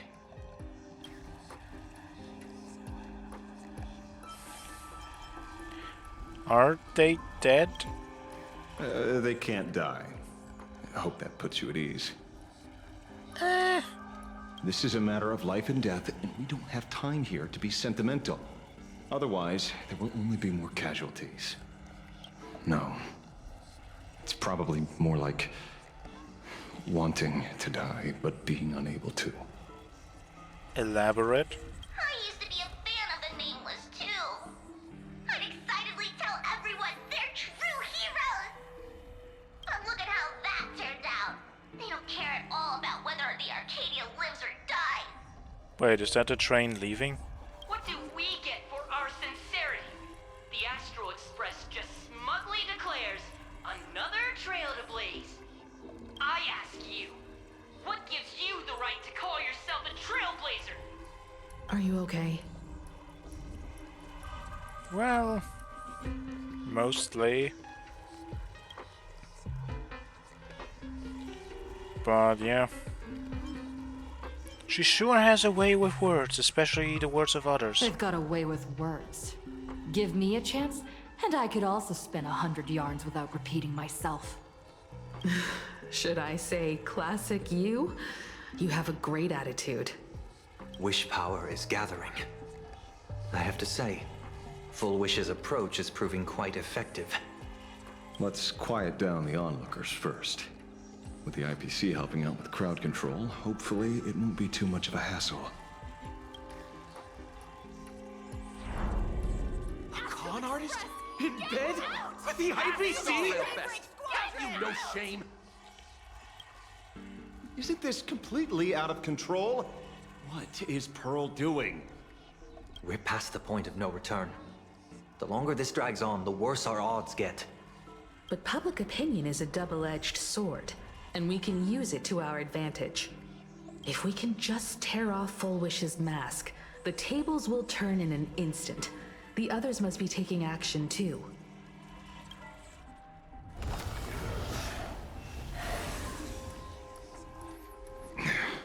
Looks like we aren't the only ones making a move.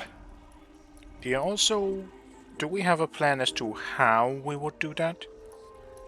Like, we would have to catch Full Wish in admitting to being responsible for everything.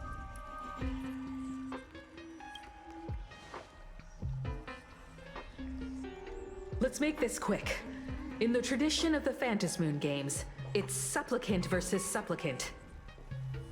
Audience against audience.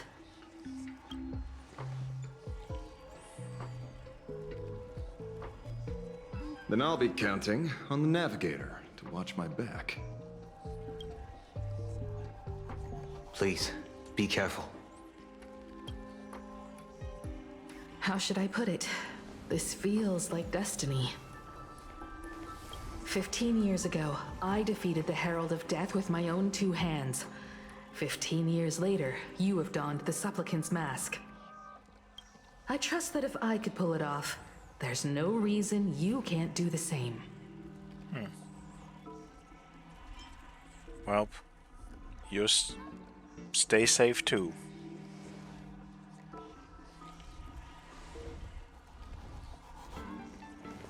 Go forth and trailblaze your victory.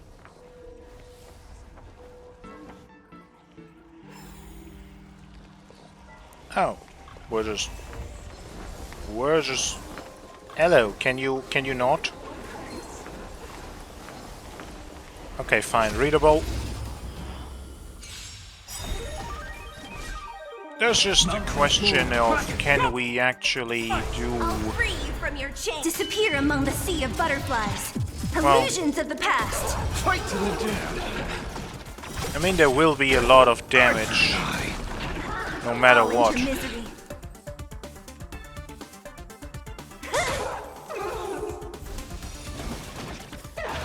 Oh, they are already finales. They are not the full thing. I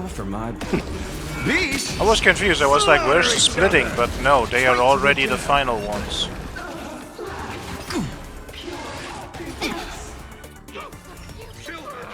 Hatred and misunderstanding from the audience decreases speed. Huh. Who's next? A sharp Can we not? I just want to...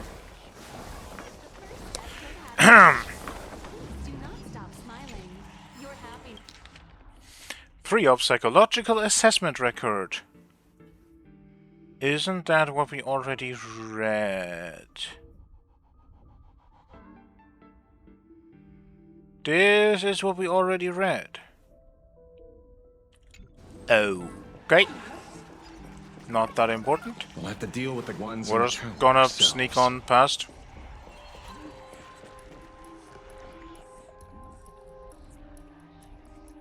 Nothing new under the sun. Plain Arcadia wasn't the first victim. A concerned citizen tipped me off. In fact, Eurillo 6 became an IPC asset practically the moment it waved goodbye to the Express. What a pity, Astral Express. This debate is no longer your show, but a trial for all citizens. Friends in the audience, whatever you do, don't look away. I wouldn't dare! I wouldn't dare! Keep it down, will ya? You're gonna get thrown in jail!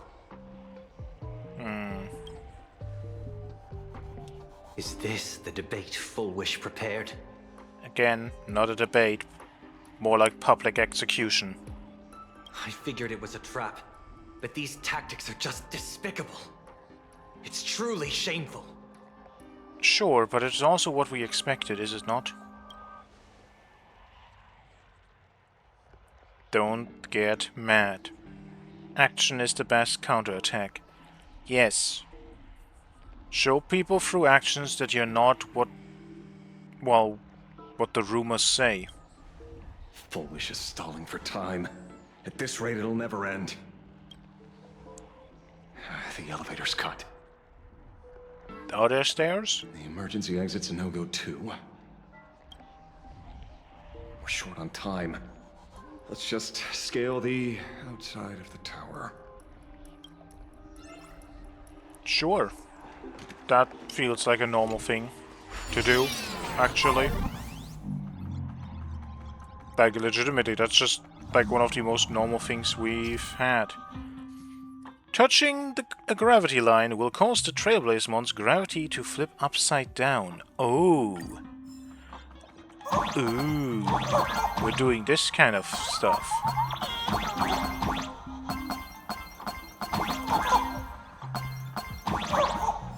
Incredible, simply incredible. I'm going to get hit. And I didn't even try to read this. Well. Oh, nope. We did not.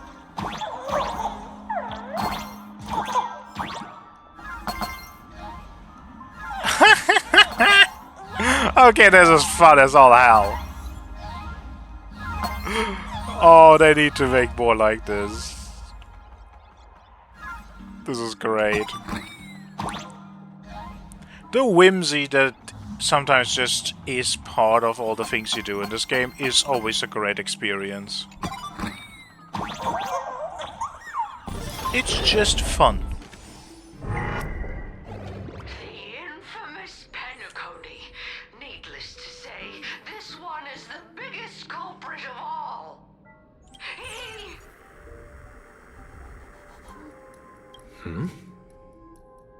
Nothing more? I cut the signal. She kept repeating herself, so I figured I'd make her shush. Thank you. Though, isn't it a little too quiet? Yes. Careful, there's something on this floor. And it's a big one, too. My arm's starting to twitch. Great. The magical girl troop that got here before us. They've also been taken by Full Wish. Well... what a shame. They also were... well, not really directly attacking us, but we fought them once. In Full Wish's little... thingy. Approaching Science, the mysterious dark zone. This document was automatically summarized and generated by intelligent web crawlers. The original video program has been removed due to unknown reasons. I wonder if anyone's ever thought about this. The speed of light in a vacuum is 299,092,458 meters per second. This means the light from a star takes minutes to reach a planet's surface and years to reach its nearest neighboring star. So here's the question. Since the speed of light, the ultimate speed limit, is so slow on a cosmic scale, how are we able to communicate in real time with people on the other side of the universe via the Ether network? Strictly speaking, we don't know either. Don't be impatient. Since we produced this episode, we certainly aren't going in blind. It's just that the mythos of the universe is inexhaustible, and people still can't fully comprehend the ins and outs or the microscopic principles of the Ether network. That's, okay. Mythos just doesn't want us to know about this. So, unknown reasons is legitimately unknown. Speaking of which, I bet some of our viewers are thinking, what, isn't the Ether network supposed to be designed and built by humans? If you mean the base stations or fiber optic hubs outside your front door, then sure, those are man-made. But don't forget, those are just electromagnetic technologies based in normal space-time. They have nothing to do with how the Ether network transmits information faster than light. Take sailing, for example. People can only set sail because the ocean exists. However, the need to sail didn't create the ocean. The Ether network is the same. It existed naturally first, and our utilization of it came second. From a physics perspective, the ether part of the Ether network is a projection of a higher dimensional physical structure onto three-dimensional space, which requires negative energy, likely in the form of internal imaginary energy, to maintain. To abstract, let's put it another way. The second law of thermodynamics applies in reverse within the ether. The arrow of time that doesn't point toward increased entropy, but rather toward entropy decrease, or even follows a closed curve. In reality, cause precedes effect, but in the ether, effect may precede cause. Scholars believe this symbolizes the essence of mythos. In their domain, the causality symbolized most strongly by the constancy of the speed of light simply vanishes. With all that out of the way, we finally discussed the topic of this video, the dark zone. To use a metaphor, a dark zone is like a black hole within the ether. It harbors every possibility, yet it is highly dangerous and possesses an instinct to devour everything. However, unlike black holes in real space, dark zones are extremely unstable. They are constantly born, destroyed, and born again deep within the ether. Their boundaries are erratic and shifting, making them far more dangerous than stable black holes. Fortunately, dark zones do not rise to the surface of the ether, so they have no effect on the information we usually transmit via the ether network. Let's return to our initial question. The nature of ether explains how the ether network achieves superluminal information transmission. But there is actually another hidden issue that remains unresolved, that is, how does the ether network encompass the entire cosmos? As a natural existence akin to an ocean, why are the interfaces between ether and real space distributed so evenly that the ether network can be accessed from every planet?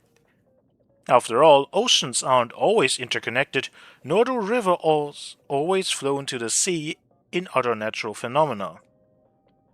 Scholars hold widely divergent views on this profound issue. One school of thought maintains that in the distant past, the dark zone once reached the surface of the ether, causing the destruction and rebirth of the entire universe, and it is precisely because of this rebirth that the ether became omnipresent.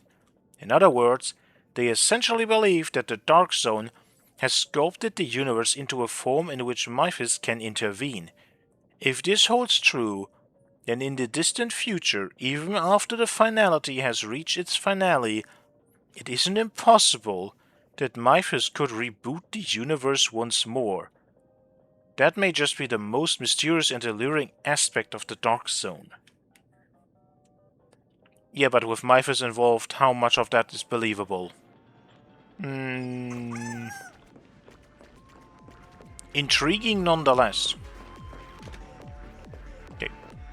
No obvious readables to find. They have like nice little ensemble of things here. But also music. Little creepy. Not bad. Where'd everyone go? Bingo? Sorry. That's just habit. Certain things just happen. Smiles Society Observations. Submission date Arcadian calendar blank. Draft summary. Pre-review of the script for the commentary program Tidings of Arcadia issue blank. Main text Healing Smiles, Healing Arcadia. The, like, I don't know, the mantra of the Society of Smiles. I trust that those in the Arcadia, especially our audience in Dovebrook, have heard this slogan to some extent. Yes, this is the promotional motto of that recently emerging group, the Research Society of Happy Smiles. To the Society members, the Smile Society and its founder, Fullwish, are undoubtedly synonymous with goodness. Soothe all pain and make everyone happy. If the rumors are true and joining the Smile Society really brings such benefits, how could the residents in the Arcadia, already indifferent from the endless flood of information, not be tempted? And that is the topic of our discussion today. Just what kind of organization is the Smile Society? And can it truly bring people the happiness they imagine? I'm kinda scared of them. They give me the creeps. Understandable. It's a nice place and everyone's super friendly. Wanna join? I don't know. I'm just here for fun. Faced with these questions, the staff at the Smile Society gave our reporter a warm welcome and provided us with some information. Interview record blank. Reporter. So regardless of species or wealth, you accept all residents who are suffering and try to heal their trauma. Is that correct? Smile Society member. Yes. Furthermore, there are absolutely no processing fees to join, nor do we sell any products. After all, we operate more like a charity at our core. We wouldn't do things like extract profit from our members like some commercial group. Reporter. Are there cases where an initiate has suffered trauma so severe that you don't know where to begin? Smile Society member. It happens often. In those cases, we arrange for them to undergo further treatment. Reporter, and by further treatment you mean... Smile Society member. It's somewhat like minimally invasive surgery. We have methods to materialize the pain stored within the body and excise it. This way, the perception of that pain is eliminated at the source. Reporter. Surgery. But regarding your qualifications, Smart Society member, please don't worry. To date, about 70% of our members have undergone this procedure. Without exception, they've all found a long-lost peace, and their life have returned to normal. Some can even hear Aha's voice ringing in their minds. For the residents of the Arcadia, there's nothing more wonderful than that. Yeah, that's not Aha's voice. Our reporter also paid a visit to a nearby Arcadia resident who had been deeply discouraged following an accident. He recently underwent the happiness surgery. Unfortunately, he seemed a bit too busy to grant us an interview. He merely expressed his approval of the surgery and his life afterward, but he did agree to let us ask his neighbor about his current situation. Interview record blank. Reporter. We're here to interview the neighbors of that very member. We heard that blank recently joined the Smile Society. Do you know how he's been doing lately? Neighbor A. Well, at least he isn't pulling a long face like before. I guess that's a good thing. Neighbor B.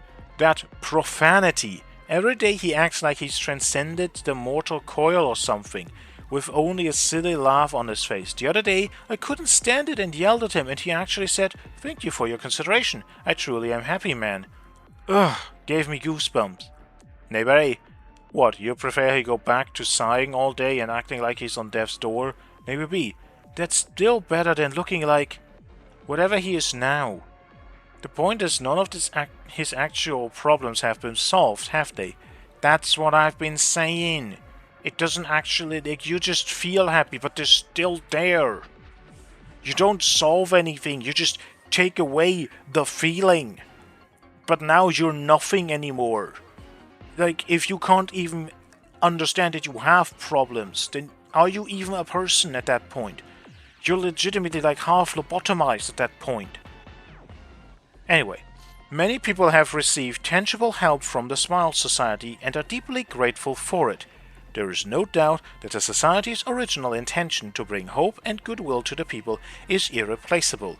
On the other hand, regarding their medical qualifications, although the staff offered no further explanation, we can infer that the treatments they promote are not as simple as we imagined. And finally, through these voices we hope to inspire further reflection among our viewers.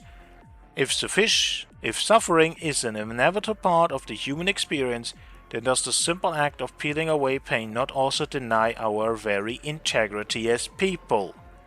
Thanks for tuning into this episode of Tidings of Arcadia. Catch you next time. The end. Review conclusion rejected. Reviewer's note. The entire manuscript wording is too radical, full of gloomy, decadent individualism that is likely to alienate our audience. After careful evaluation, we have decided to suspend the broadcast for the time being. Future plans for this program will be arranged separately. Additionally, editors and reporters are encouraged to participate more frequently in internal team-building exercise activities. Share your feelings with everyone, discuss current events of greater value, and strive to increase your personal happiness. So we're just gonna ignore the issue. Of course we are. Oh, look who's waiting. Do we have to? It's a total mess. We'll have to force our way through. No, we don't. No, we don't. Watch it. Someone's behind that door. Oh!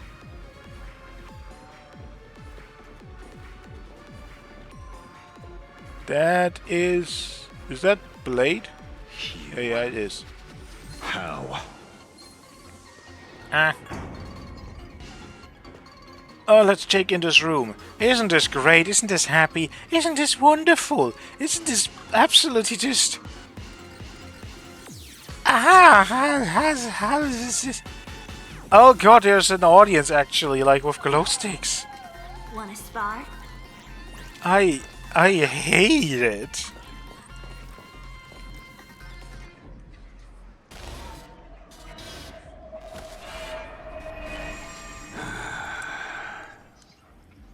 True enough. With things as they are, how could you possibly remain unaffected? Old friend. Are you Ying Xing now? Or Shuhu?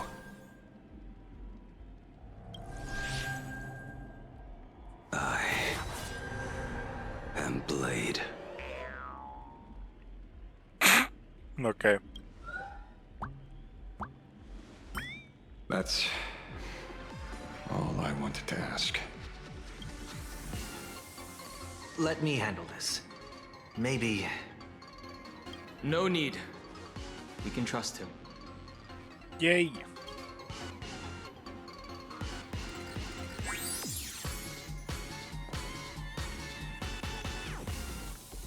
Dong, I miss you so much. Kind of. I ran into Himiko. She told me to come help you. Sorry, it took some time to get upstairs. Huh, convenient.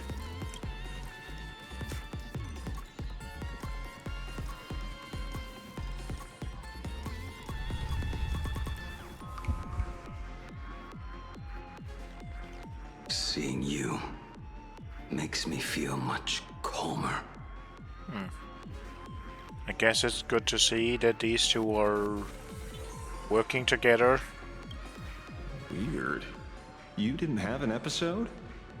Quite the contrary. When the first wave of the disaster burst out, he nearly lost his sanity. We fought a vicious battle and paid a cost.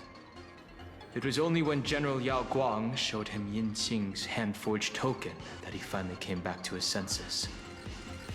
According to the Stellaron Hunter's plan, Blade must be here. Let me guess.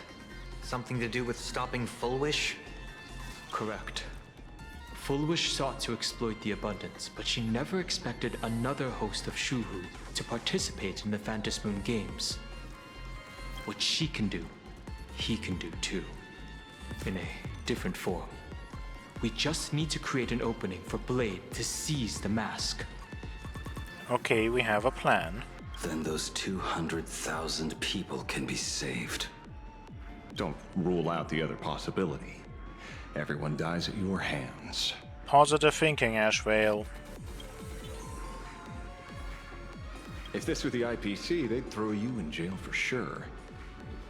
Positive thinking. But for now, everything depends on you. The common folks are innocent. They're still advancing, trying to bury the truth with violence. But the Astral Express won't succeed. Elation shall not be defiled. Thank you, everyone in the Smile Society. Why is there a live audience? Has Full Wish completely lost it? Their cunning tricks won't corrupt our hearts. Society will protect this world. They're not like normal people. The vast majority have mutated. So Full Wish really can manipulate them. But right in front of the cameras. She ought to be avoiding suspicion. Even though the IPC reduced them to this state, their inner desire still brought them back to the side of righteousness. I mean, we are stretching it a bit, right? Like, even if we believe you, people would still not just fully be going along with that, right?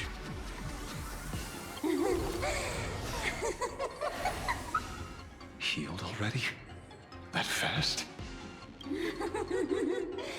How can a person full of happiness ever die? They've completely lost their minds. That's how it's done. Let them taste their own medicine. What a pain. Drag this out any longer and we really won't be able to kill them. Prepare to break through. Let's go. I'll stand in their way. We have Mountains multiple things. I'll go easy this time. Ow. Dragons soaring above the lands. This is permanence. Fight to the death.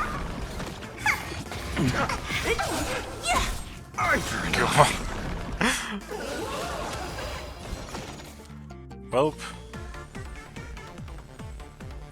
Okay, how much can we pull people up? Not that much. But good enough. We can probably... I'll end your misery. God, why do we... What level are these? Level 90. No, this is just the damage we do. Okay. I'll end your misery. Well, works well enough. We can get... Though we don't even need to. There's no other choice. I'll stay behind and hold them off. That plays right into their hands. Splitting up the supplicants puts us at a disadvantage. Well... Somewhat, yes, maybe. But if they actually come back all the time, we kind of have to distract them to actually get a shot at getting to Full Wish. It's better than all of us getting stuck here together. Besides, if you guys aren't around, I'll finally get a chance to show off a little. Go on. I won't die. Mr. Ashvale, I posit, your deduction contains flaws and is untenable. I propose, retract your statement, lest your wish to die peacefully in bed become impossible to fulfill. You certainly have impeccable timing. Don't tell me you're already at Pier Point. I gave a hacker an assignment to track down the mastermind, but it seems she's gotten herself stuck. The signal from the TV station is causing interference with our comms. We can't keep this line open for long. And it won't take long for them to revive either. Long story short, the principle behind the Joyous sentence is this. Certain suggestive information interfered directly with their synesthesia beacons, activating the implanted flesh of Shuhu. Patients undergoing happiness surgery all became supplicants, so it's no surprise they were affected by wish power. But the second wave of mutations sent everyday people in mechatrons nearby into a frenzy as well. Conclusion: an unknown force is spreading its influence. An emotional plague. Shoot. So, just taking out Full Wish won't be enough. But taking out the TV station to stop the signal may at least stop the spread. And you? You're just gonna stand there and watch. I've got to keep tracking the lost hacker. For now, I can only send her to assist you. Hello. Please support the IPC. Oh, for the Amber Lord. Please no. What's this? That hacker's data slice. It will help you eliminate potential threats. Spatially speaking, you're in the optimal spot to initiate the hack. Load it onto the nearby terminal. Quick.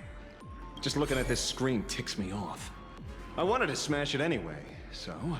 Now this kills two birds with one stone. Well...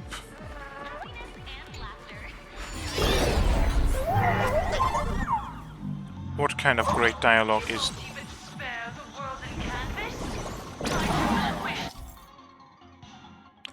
The mini kitty will emerge from the screen and go on the heels of the Trailblazersmon to attack. Once it stops, move quickly to dodge the follow-up strike.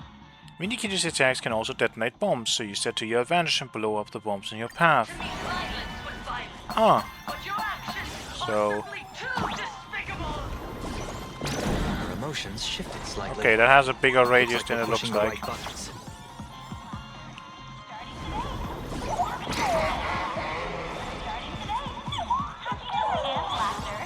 Okay. Sure. It comes out of a weird...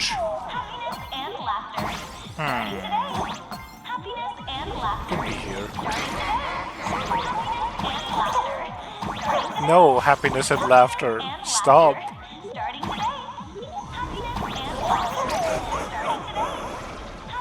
Come here.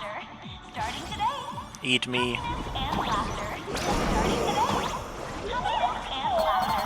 Oh my god! Hello, we have a bomb to explode. This bootleg Silver Wolf is actually pretty useful. Yeah. A mass production plan is already in the works. Oh god. I expected bad dialogue from the IPC Wolf, but I guess we have bigger things to worry about. Hello, come and eat me.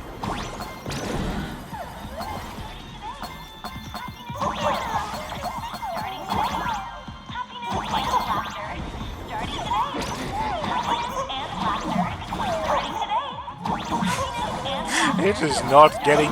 Oh god, that's faster than I expected. Are you ever gonna get tired of happiness and laughter?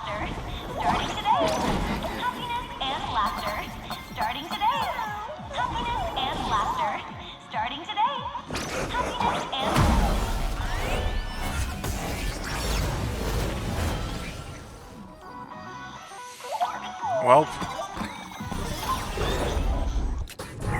Okay, looks like it worked. But why is it just the screen Pearl? Can't get through again. Whatever.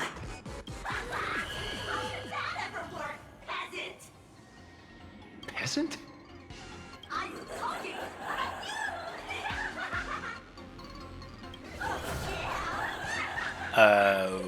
Okay. Looks like this is the unknown force Madame Pearl mentioned. Yeah. They are imaginated creations born from the synesthesia beacons. The supplicant masks of those 200,000 victims. No wonder the Joy Ascendants got tougher the more we fought. It wasn't their flesh and blood getting stronger. It was these weirdos pulling the strings. If we don't get rid of these smiley faces, there's no way we can stop Full Wish. Why start analyzing now? Don't bother. Just enter your mind. Isn't that happiness? Not really. I mean, ignorance is bliss, I guess, but no. Let's focus on what's right in front of us. If we can see it, we can deal with it. Stand back, everyone. Watch out for friendly fire.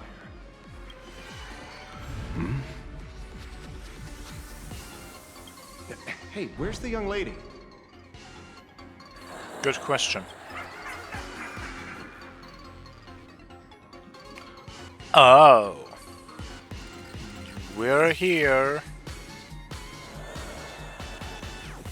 Something's off. Dan Heng. But the rest doesn't see us? So you noticed it too. We're disappearing, one by one. But not actually, just like we can't see each other anymore, but we're still there. What are you guys talking about? It's you. Do you like it?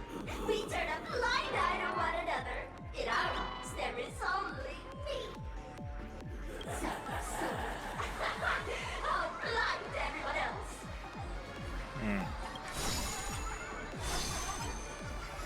It doesn't matter if you can see or not. Let's meet at the top of the tower.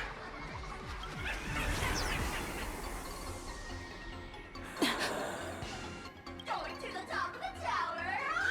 Oh, you're too late. You'll be picked off one by one. Your companions are right beside you, yet you will die alone. Truly unfortunate and truly funny.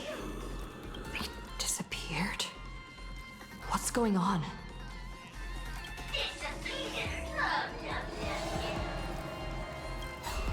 Ew.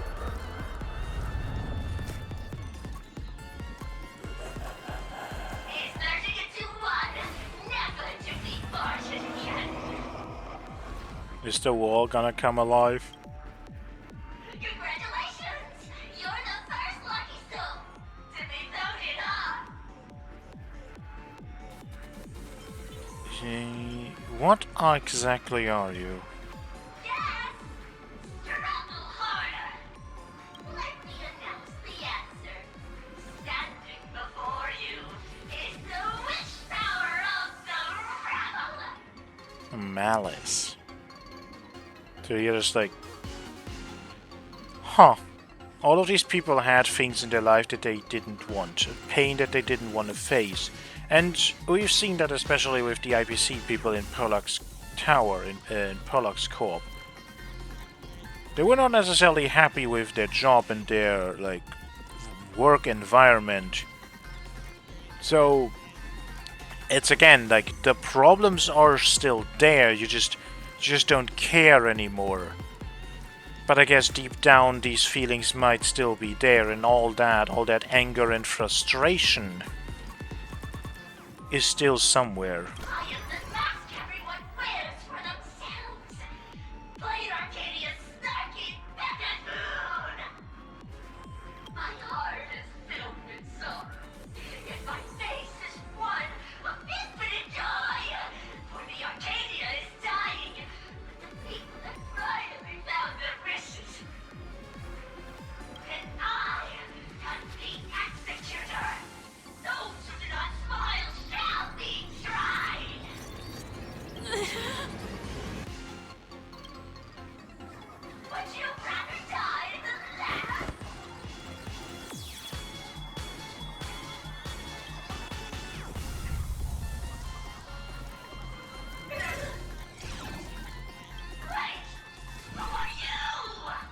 Silverwolf! Talk is cheap. If you've got the guts, put me on trial. This Mimi family of yours sure has quite the colorful cast of characters. How? I heard someone was messing with my data. I had to come lay down the law. I'll do you a favor while I'm at it. Little hacker, once I formatted every byte of your data, you won't even be able to record a whimper. Don't rush. I'll send you to meet Mr. Meanie right now. Take a guess. At which stage does a boss like you usually appear? Just one place. The tutorial. Mere child's play. What are you so smug about?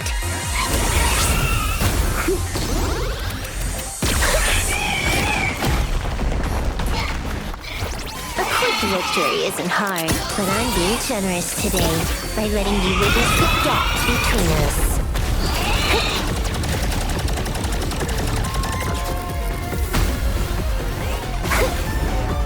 Not bad. You've got some moves.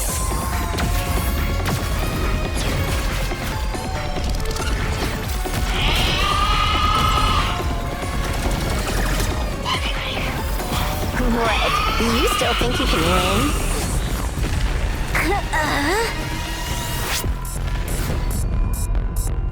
The Stellaron Hunter's mission ends here.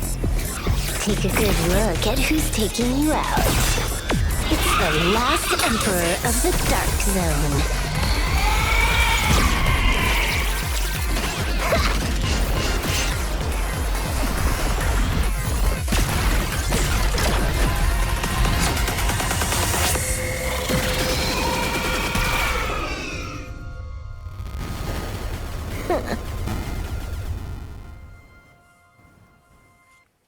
Elio cat. That should put a stop to the endless flame wars. Not really Elio, but like Terminus still. Also, how much of the tower did you just actually explode? Zulu. Don't. It's a long story. Okay. Can the Joy Ascendants be restored? Nope. I can only keep them quiet for a while. Stop them from going crazy again. What did you do? I hacked the beacons, then initiated 200,000 threads of operation. It's a high-level play, but I've got plenty of experience.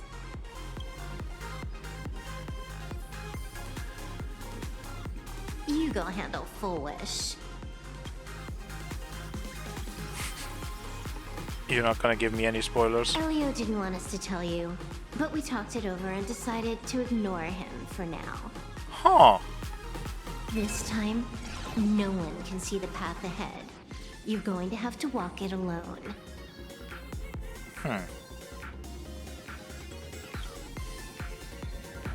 Go.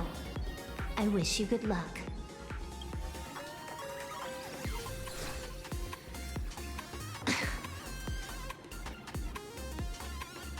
You've got quite the patience eavesdropping for this long.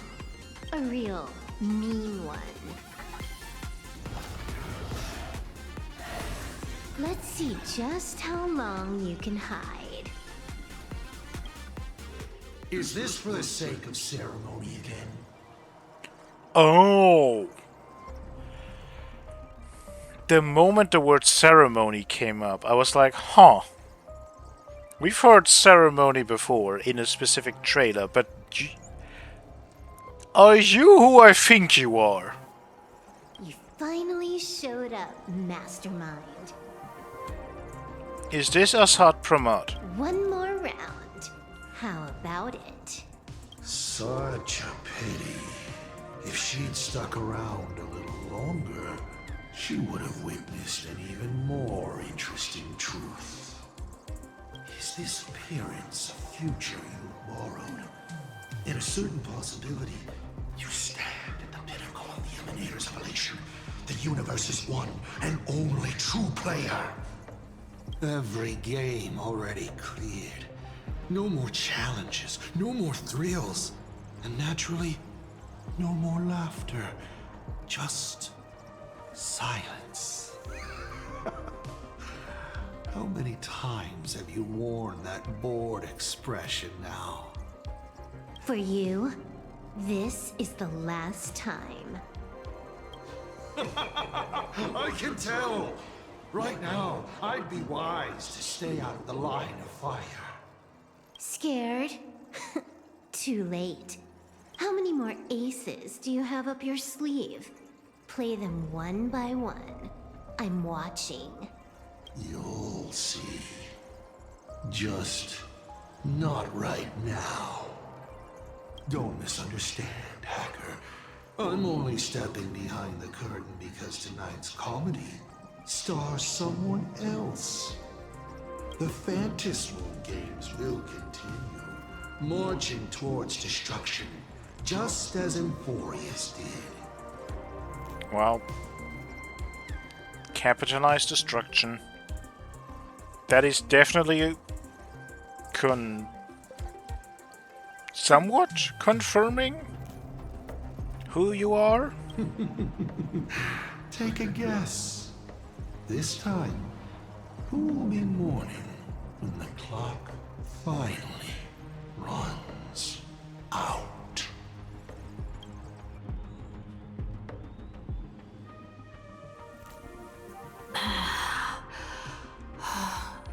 The noise is gone. Silverwolf said just now that this time no one can see the path ahead. Feels similar to reach the end of your journey in your own way, doesn't it? So even the script stops working sometimes.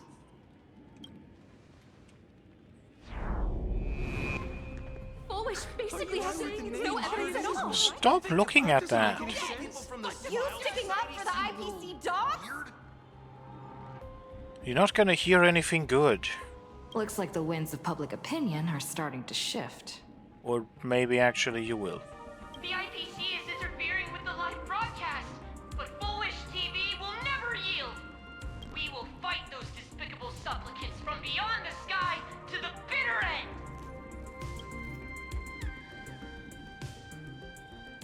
As agreed, we'll meet at the top of the tower. Let's go. We shouldn't keep everyone waiting.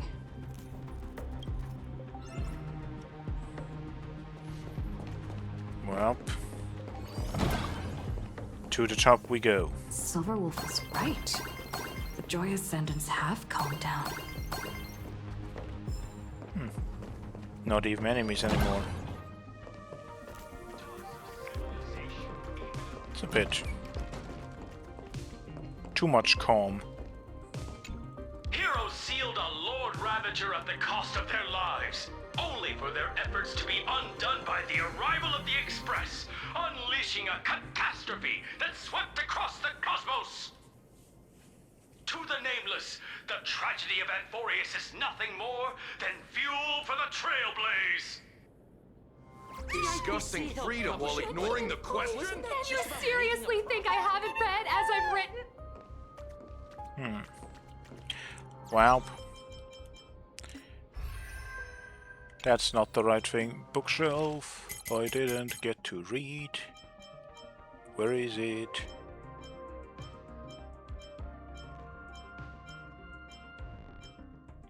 There.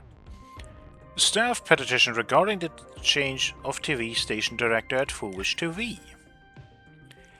Everyone at Seafeld TV, hello! In the extraordinary year of 1988, in the Arcadian calendar, we find ourselves at an even more extraordinary weekend. Next Monday, we will welcome a brand new station director, as well as a brand new name. Here and now, I wish to take a moment with everyone to look back on this TV station's 120-year history and look forward to everything we are about to experience. 120 years ago, our entire network consisted of a single program called the Arcadian Morning Report. operating on the sole philosophy of delivering 24-hour non-stop news coverage. Today, thanks to the tireless efforts of generations of employees, we have left an indelible mark on Arcadia. Not just through our news reporting, but through our comprehensive entertainment planning. Seafeld TV is always changing.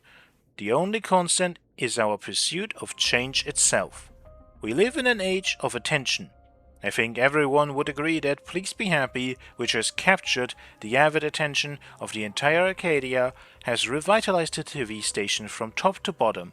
It goes without saying that Director Fourwish is at the very center of this storm of attention.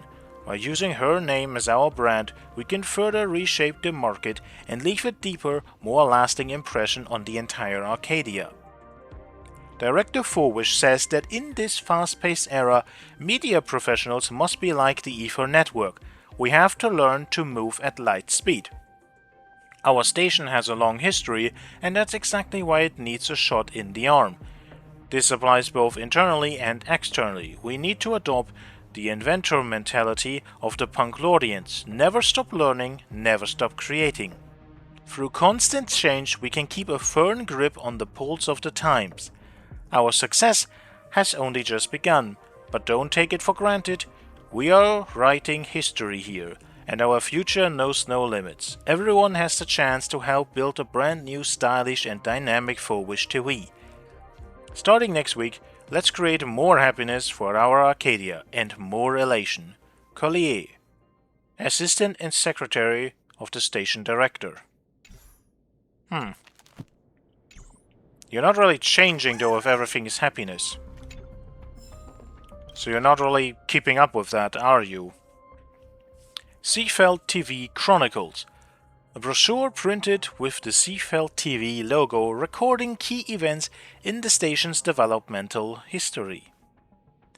In Arcadian calendar 1870, the wealthy merchant Akasha founded the original Seafeld TV alongside the Plu known as Maxion, to enrich the leisure life of the local citizens. Rumor has it that the initial construction plans for the Seafeld TV tower were rejected due to safety hazards. Facing limited funds, Maxion rallied over 2,000 Plus to fill their bodies with wish power, with which they completed the construction of the tower's main structure. Arcadian Morning Report was the only program on the station at that time. Its vision of 24-hour non-stop news was initially mocked by industry rivals. Everything changed a few years later during the Phantasmoon Games. Seafeld TV was the first to provide total and relentless coverage of the event from every possible angle. This attracted a massive influx of viewers and wish power, instantly transforming the station into a media titan of Plan Arcadia. In Arcadian calendar 1880, the number of Imagine viewers surged. In response, the station launched several new channels dedicated to Imagine audiences. Among them, Fantastic Blues and Where to Find Them became a massive hit. The legendary tale of Maxion has passed down among the Blue population.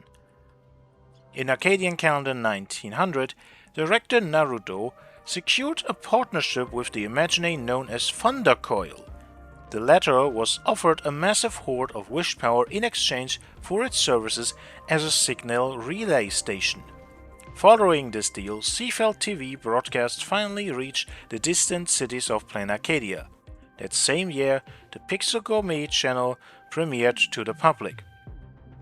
In Arcadian calendar 1980, the Seafeld TV tower underwent its fourth major renovation. Its height reached more than double that of the original structure, and the number of employees surpassed 2,000.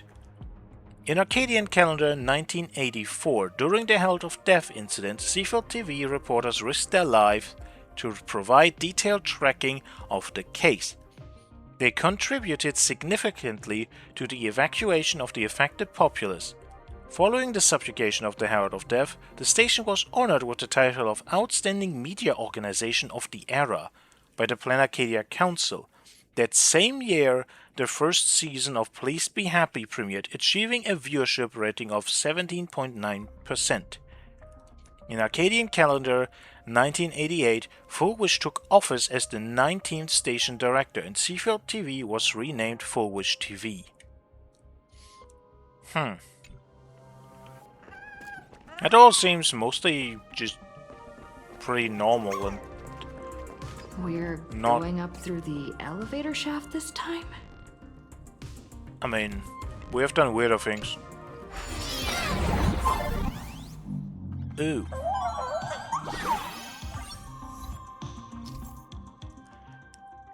Form switch servitor upgrade. An item in interplanar jump, once obtained, the help bot in servitor mode gains a trampoline function for that round of interplanar jump. When a Trailblazer jumps while standing on the upgraded mechanical help bot, jump height is increased.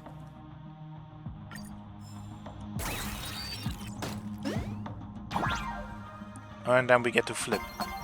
Okay. That's cool. That's...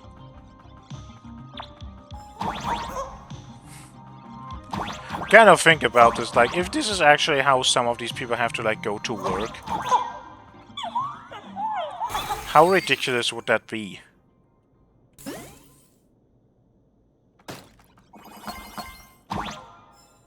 I wanted to jump against it. Ah! Evil little hedgehog. Watch your step in the elevator. It doesn't just ascend and descend, it delivers you to the pinpoint accuracy to specific floors. One wrong button could you... Nope. I'm giving up on that. They are just... I can't read that fast. Especially not when I'm, like, actually trying to potentially... Why can't we send something in there? Just for coins? Just for coins. Okay. Whee! More games need something like this. Like, legitimately. This is just fun.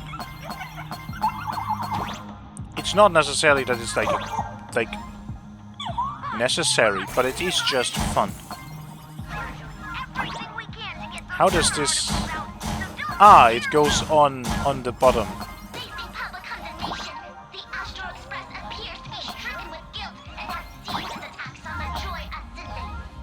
I can't aim. If they really were villains, why would they care about being condemned?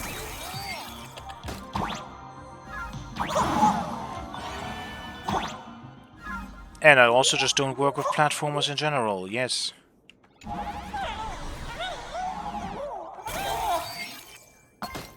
Whee!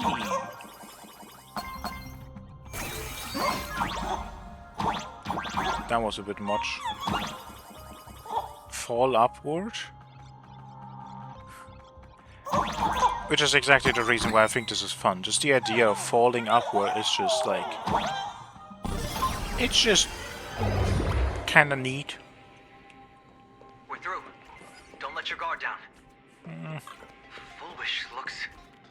strange. Now has she... You can translate the weird scribbles in Star Rail, I know that. Is this a floor number? Or is this a height? That is... No! Okay, let's just be completely honest. Why would you work at any place that has something like this? This is just weird. Like, no. Oh. Hello, Sparksicle. Grey here. Be very careful. You're finally here. Any good news? Fullwish's power is called Happiness Syntax.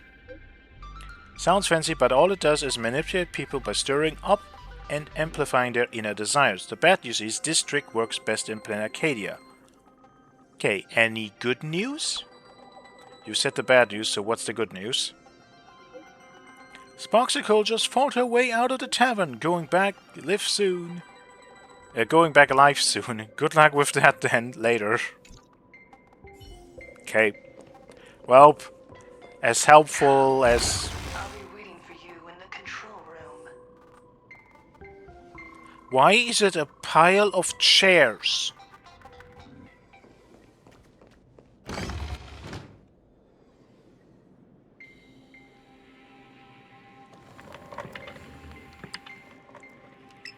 ladies and gentlemen, our hero has arrived.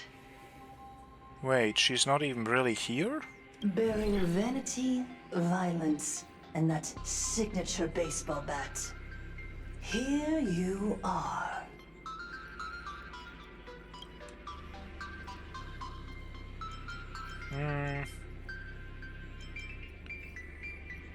You done slinging mud? Not at all. I am nowhere near done. Do you see? Hundreds of millions of expectant eyes. The mud you speak of is sweet due to them. Relax. I don't intend to use happiness syntax on you. You're not broadcasting this, right? I never planned on defeating you, or that star-studded team backing you up. Each one of you is a ticking time bomb. A single stomp, and the shockwaves could shatter plain Arcadia. But why would you want that? The outcome of this game, it's all too clear. Forces from beyond the sky vie for supremacy, ultimately destroying plain Arcadia. History remembers it as the cosmic bloodstained games. And you wanna be the savior afterwards? Got all that on record. Yeah, hopefully we do. I hope you know I got all that on record. Just kidding. I don't need to resort to that. That would help though. Because I'm going to defeat you and put an end to all this. Then do you remember the last time you had a good laugh? Yes. Let me help jog your memory.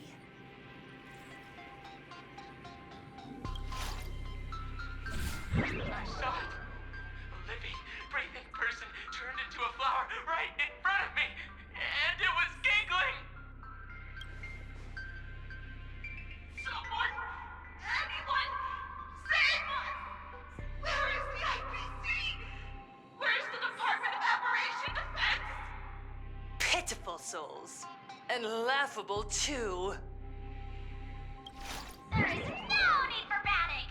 The Research Society of Happy Smiles foresaw this calamity long ago. We hereby proudly recommend our health tonic, the Rejuvenation Fountain. It wards off the abundance and reverses disease. Please look for... Nobody is actually buying that, right? Idiots. Trying to profit from a disaster. They can't even save themselves. Looking at the wording in the evacuation notice, I see the IPC's fingerprints all over this. I think the Express is just taking the fall. No, if you ask me, this is absolutely a Foxian conspiracy. Foolishness. Sheer foolishness. I call upon us. No, it is imperative to convene the Arcadia Council immediately and reach a consensus on the following. To reclassify the Joy Ascendants as a brand new subtype of Imagine. Yeah, that's the problem at hand. Absolutely. That's it.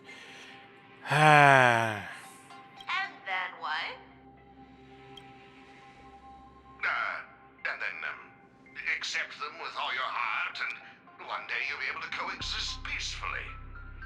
All these years later, and it's still the same bunch of idiots running the show. What's up, chap? Surprise! Didn't see that one coming, did ya? Just days after getting my channel banned, Sparksicle is back to bring you the biggest surprise of the century. That's right. I'm laying my cards on the table. This whole laughter-filled carnival is my masterpiece. So, do me a favor with those lucky little fingers of yours and hit that follow button. Sparksicle. Why? So she's still alive after all. Do you see it? The true face of plain Arcadia. You try to defend yourself, but from start to finish, few actually care. Why are they laughing?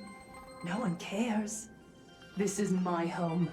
An absurd Arcadia that performs a farce in the name of elation. Everyone's suffering is worthy of their laughter.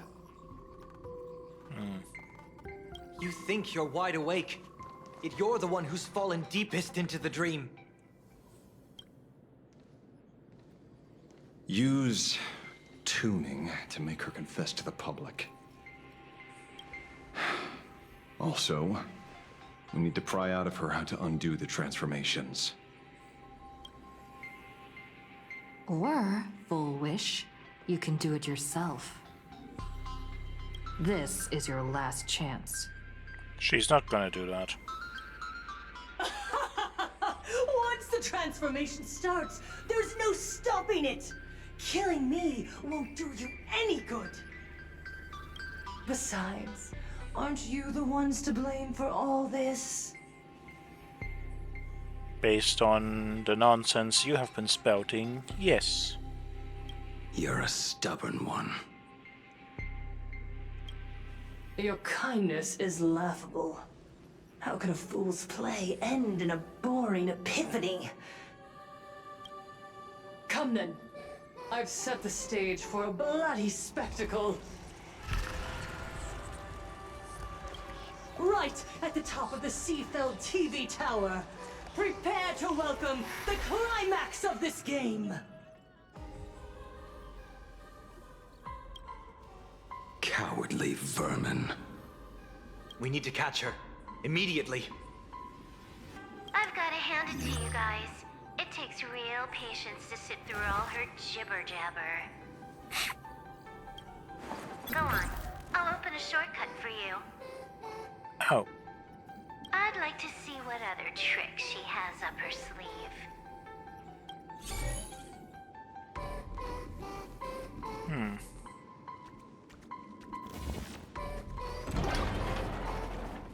Still, why is it just so many chairs?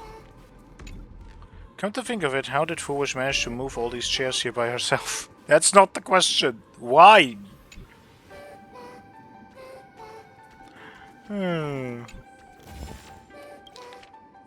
About Foolish's variety show plans.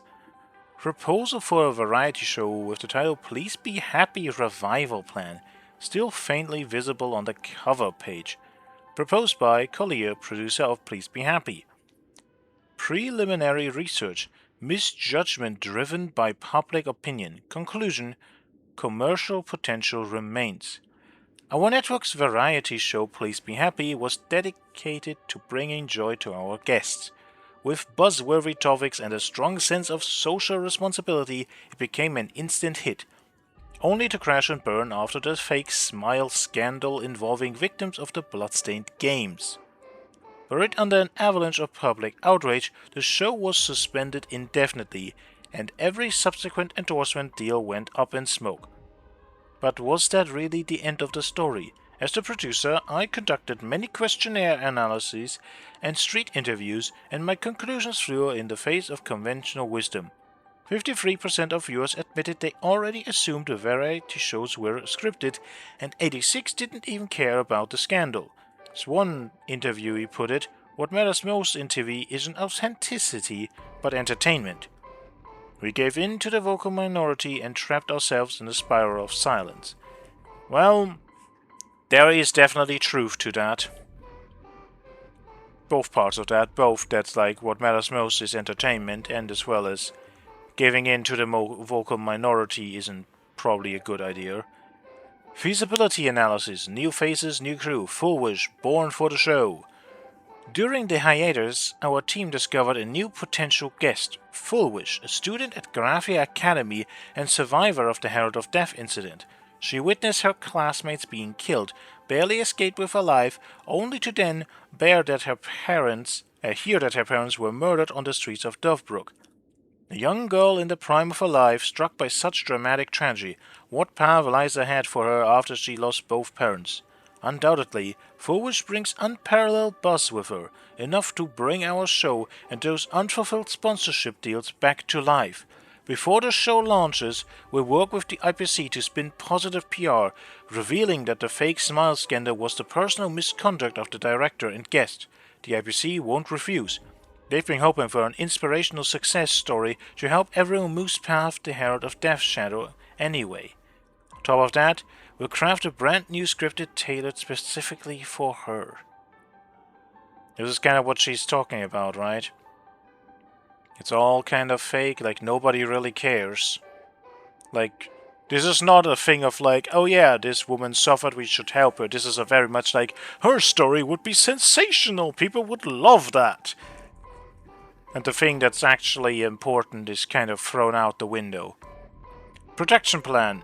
Immersive reality show. Greatly improved production value and entertainment factor. No more crude attempts at comedy. Instead we offer genuine care and compassion. No more cheap laughs. Instead we provide a gentle, almost imperceptible comfort. We'll take the creative concepts from Astropolis and craft an all-new script to produce a fully immersive, hyper-realistic reality show. A friendly stranger greeting you on the street, a kindly elder offering advice in the park, a classmate sharing lunch with you, a shopkeeper giving out lucky awards, a neighbor bring over a piping hot meal, a generous philanthropist collecting donations for charity. With miniature cameras, our guests won't even need to visit a studio. Their home, classroom, even the road to school, every place they go becomes the perfect stage. Our crew will surround our protagonists with joy and happiness, with smiles, encouragement, and blessings. Bit by bit, we'll inject happiness into this girl's shadowed heart, driving away the lingering nightmares of the Herald of Death. In the end, she will live a happy life under the spotlight, and that radiant smile will reach every single viewer in front of their TV screens. Notes approved. But fake as all hell. Absolutely fake. Director Fullwish, you were born to be an actor. A victim of the bloodstained games, walking out of the shadows step by step to become a symbol of happiness and creating the greatest miracle in viewership history. Soon, you will understand everything. She's like my daughter, my creation, my goddess.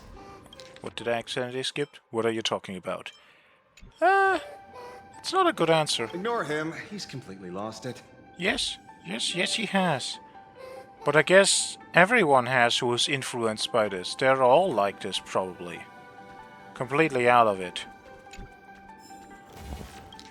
Not sorry to inform you. Summary of a recorded TV signal from Plan Acadia, August blank, Acadian calendar 1998.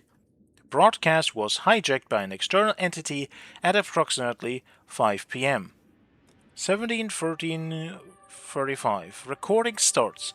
A rerun of the midday news is playing, focusing on retailers' predictions for the upcoming Phantasm Moon games and their plans for commemorative events. Probably, depending on this, like 4 seconds later, the screen glitches. The news anchor, who was looking at their notes, suddenly stares straight into the lens. Their tone shifts completely as they announce, "Thank you for tuning in. Please stay tuned for an impromptu variety show. Not sorry to inform you." The news scrolls begin to fly across the screen at 10 times the speed. The broadcast skips the usual ad breaks and drops into a flat blue screen. Still only seconds later, the following text repeats 3 times in the style of an old-school CRT monitor, backed by soothing classical music. Emergency notice from the Plan Acadia Management Bureau. Citizens, please use your mobile devices to send the following text to blank immediately. Do you remember? I was forced to leave Plan Acadia because of what you did. Now I've returned to find you with exactly what I need to bring. Look at the TV screen. 17:15:12. Cuts to a video clip like a commercial. Still wearing that dusty mask of elation. You're washed up. With those masks you can't crack good jokes. Keep this up and you'll have to rely on those vintage iced drinks at the tavern for a laugh, little fool. Punk Lord's wondrous hacking tools have taken total control of the mask to create the Ether cartridge. Envious? Rapid calculations, lockpicking, hacking IPC servers, hijacking TV signals across all of Plan Acadia. There's nothing the cartridge can't do, only things you can't do.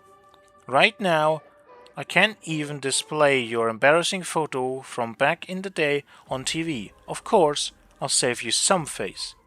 The screen changes to a moment where a stunted aged boy falls from a tree, while two birds fly off with his pants. Oops, my bad. Accidentally broadcasted it. Haha, E for cartridge. Everyone deserves to have one.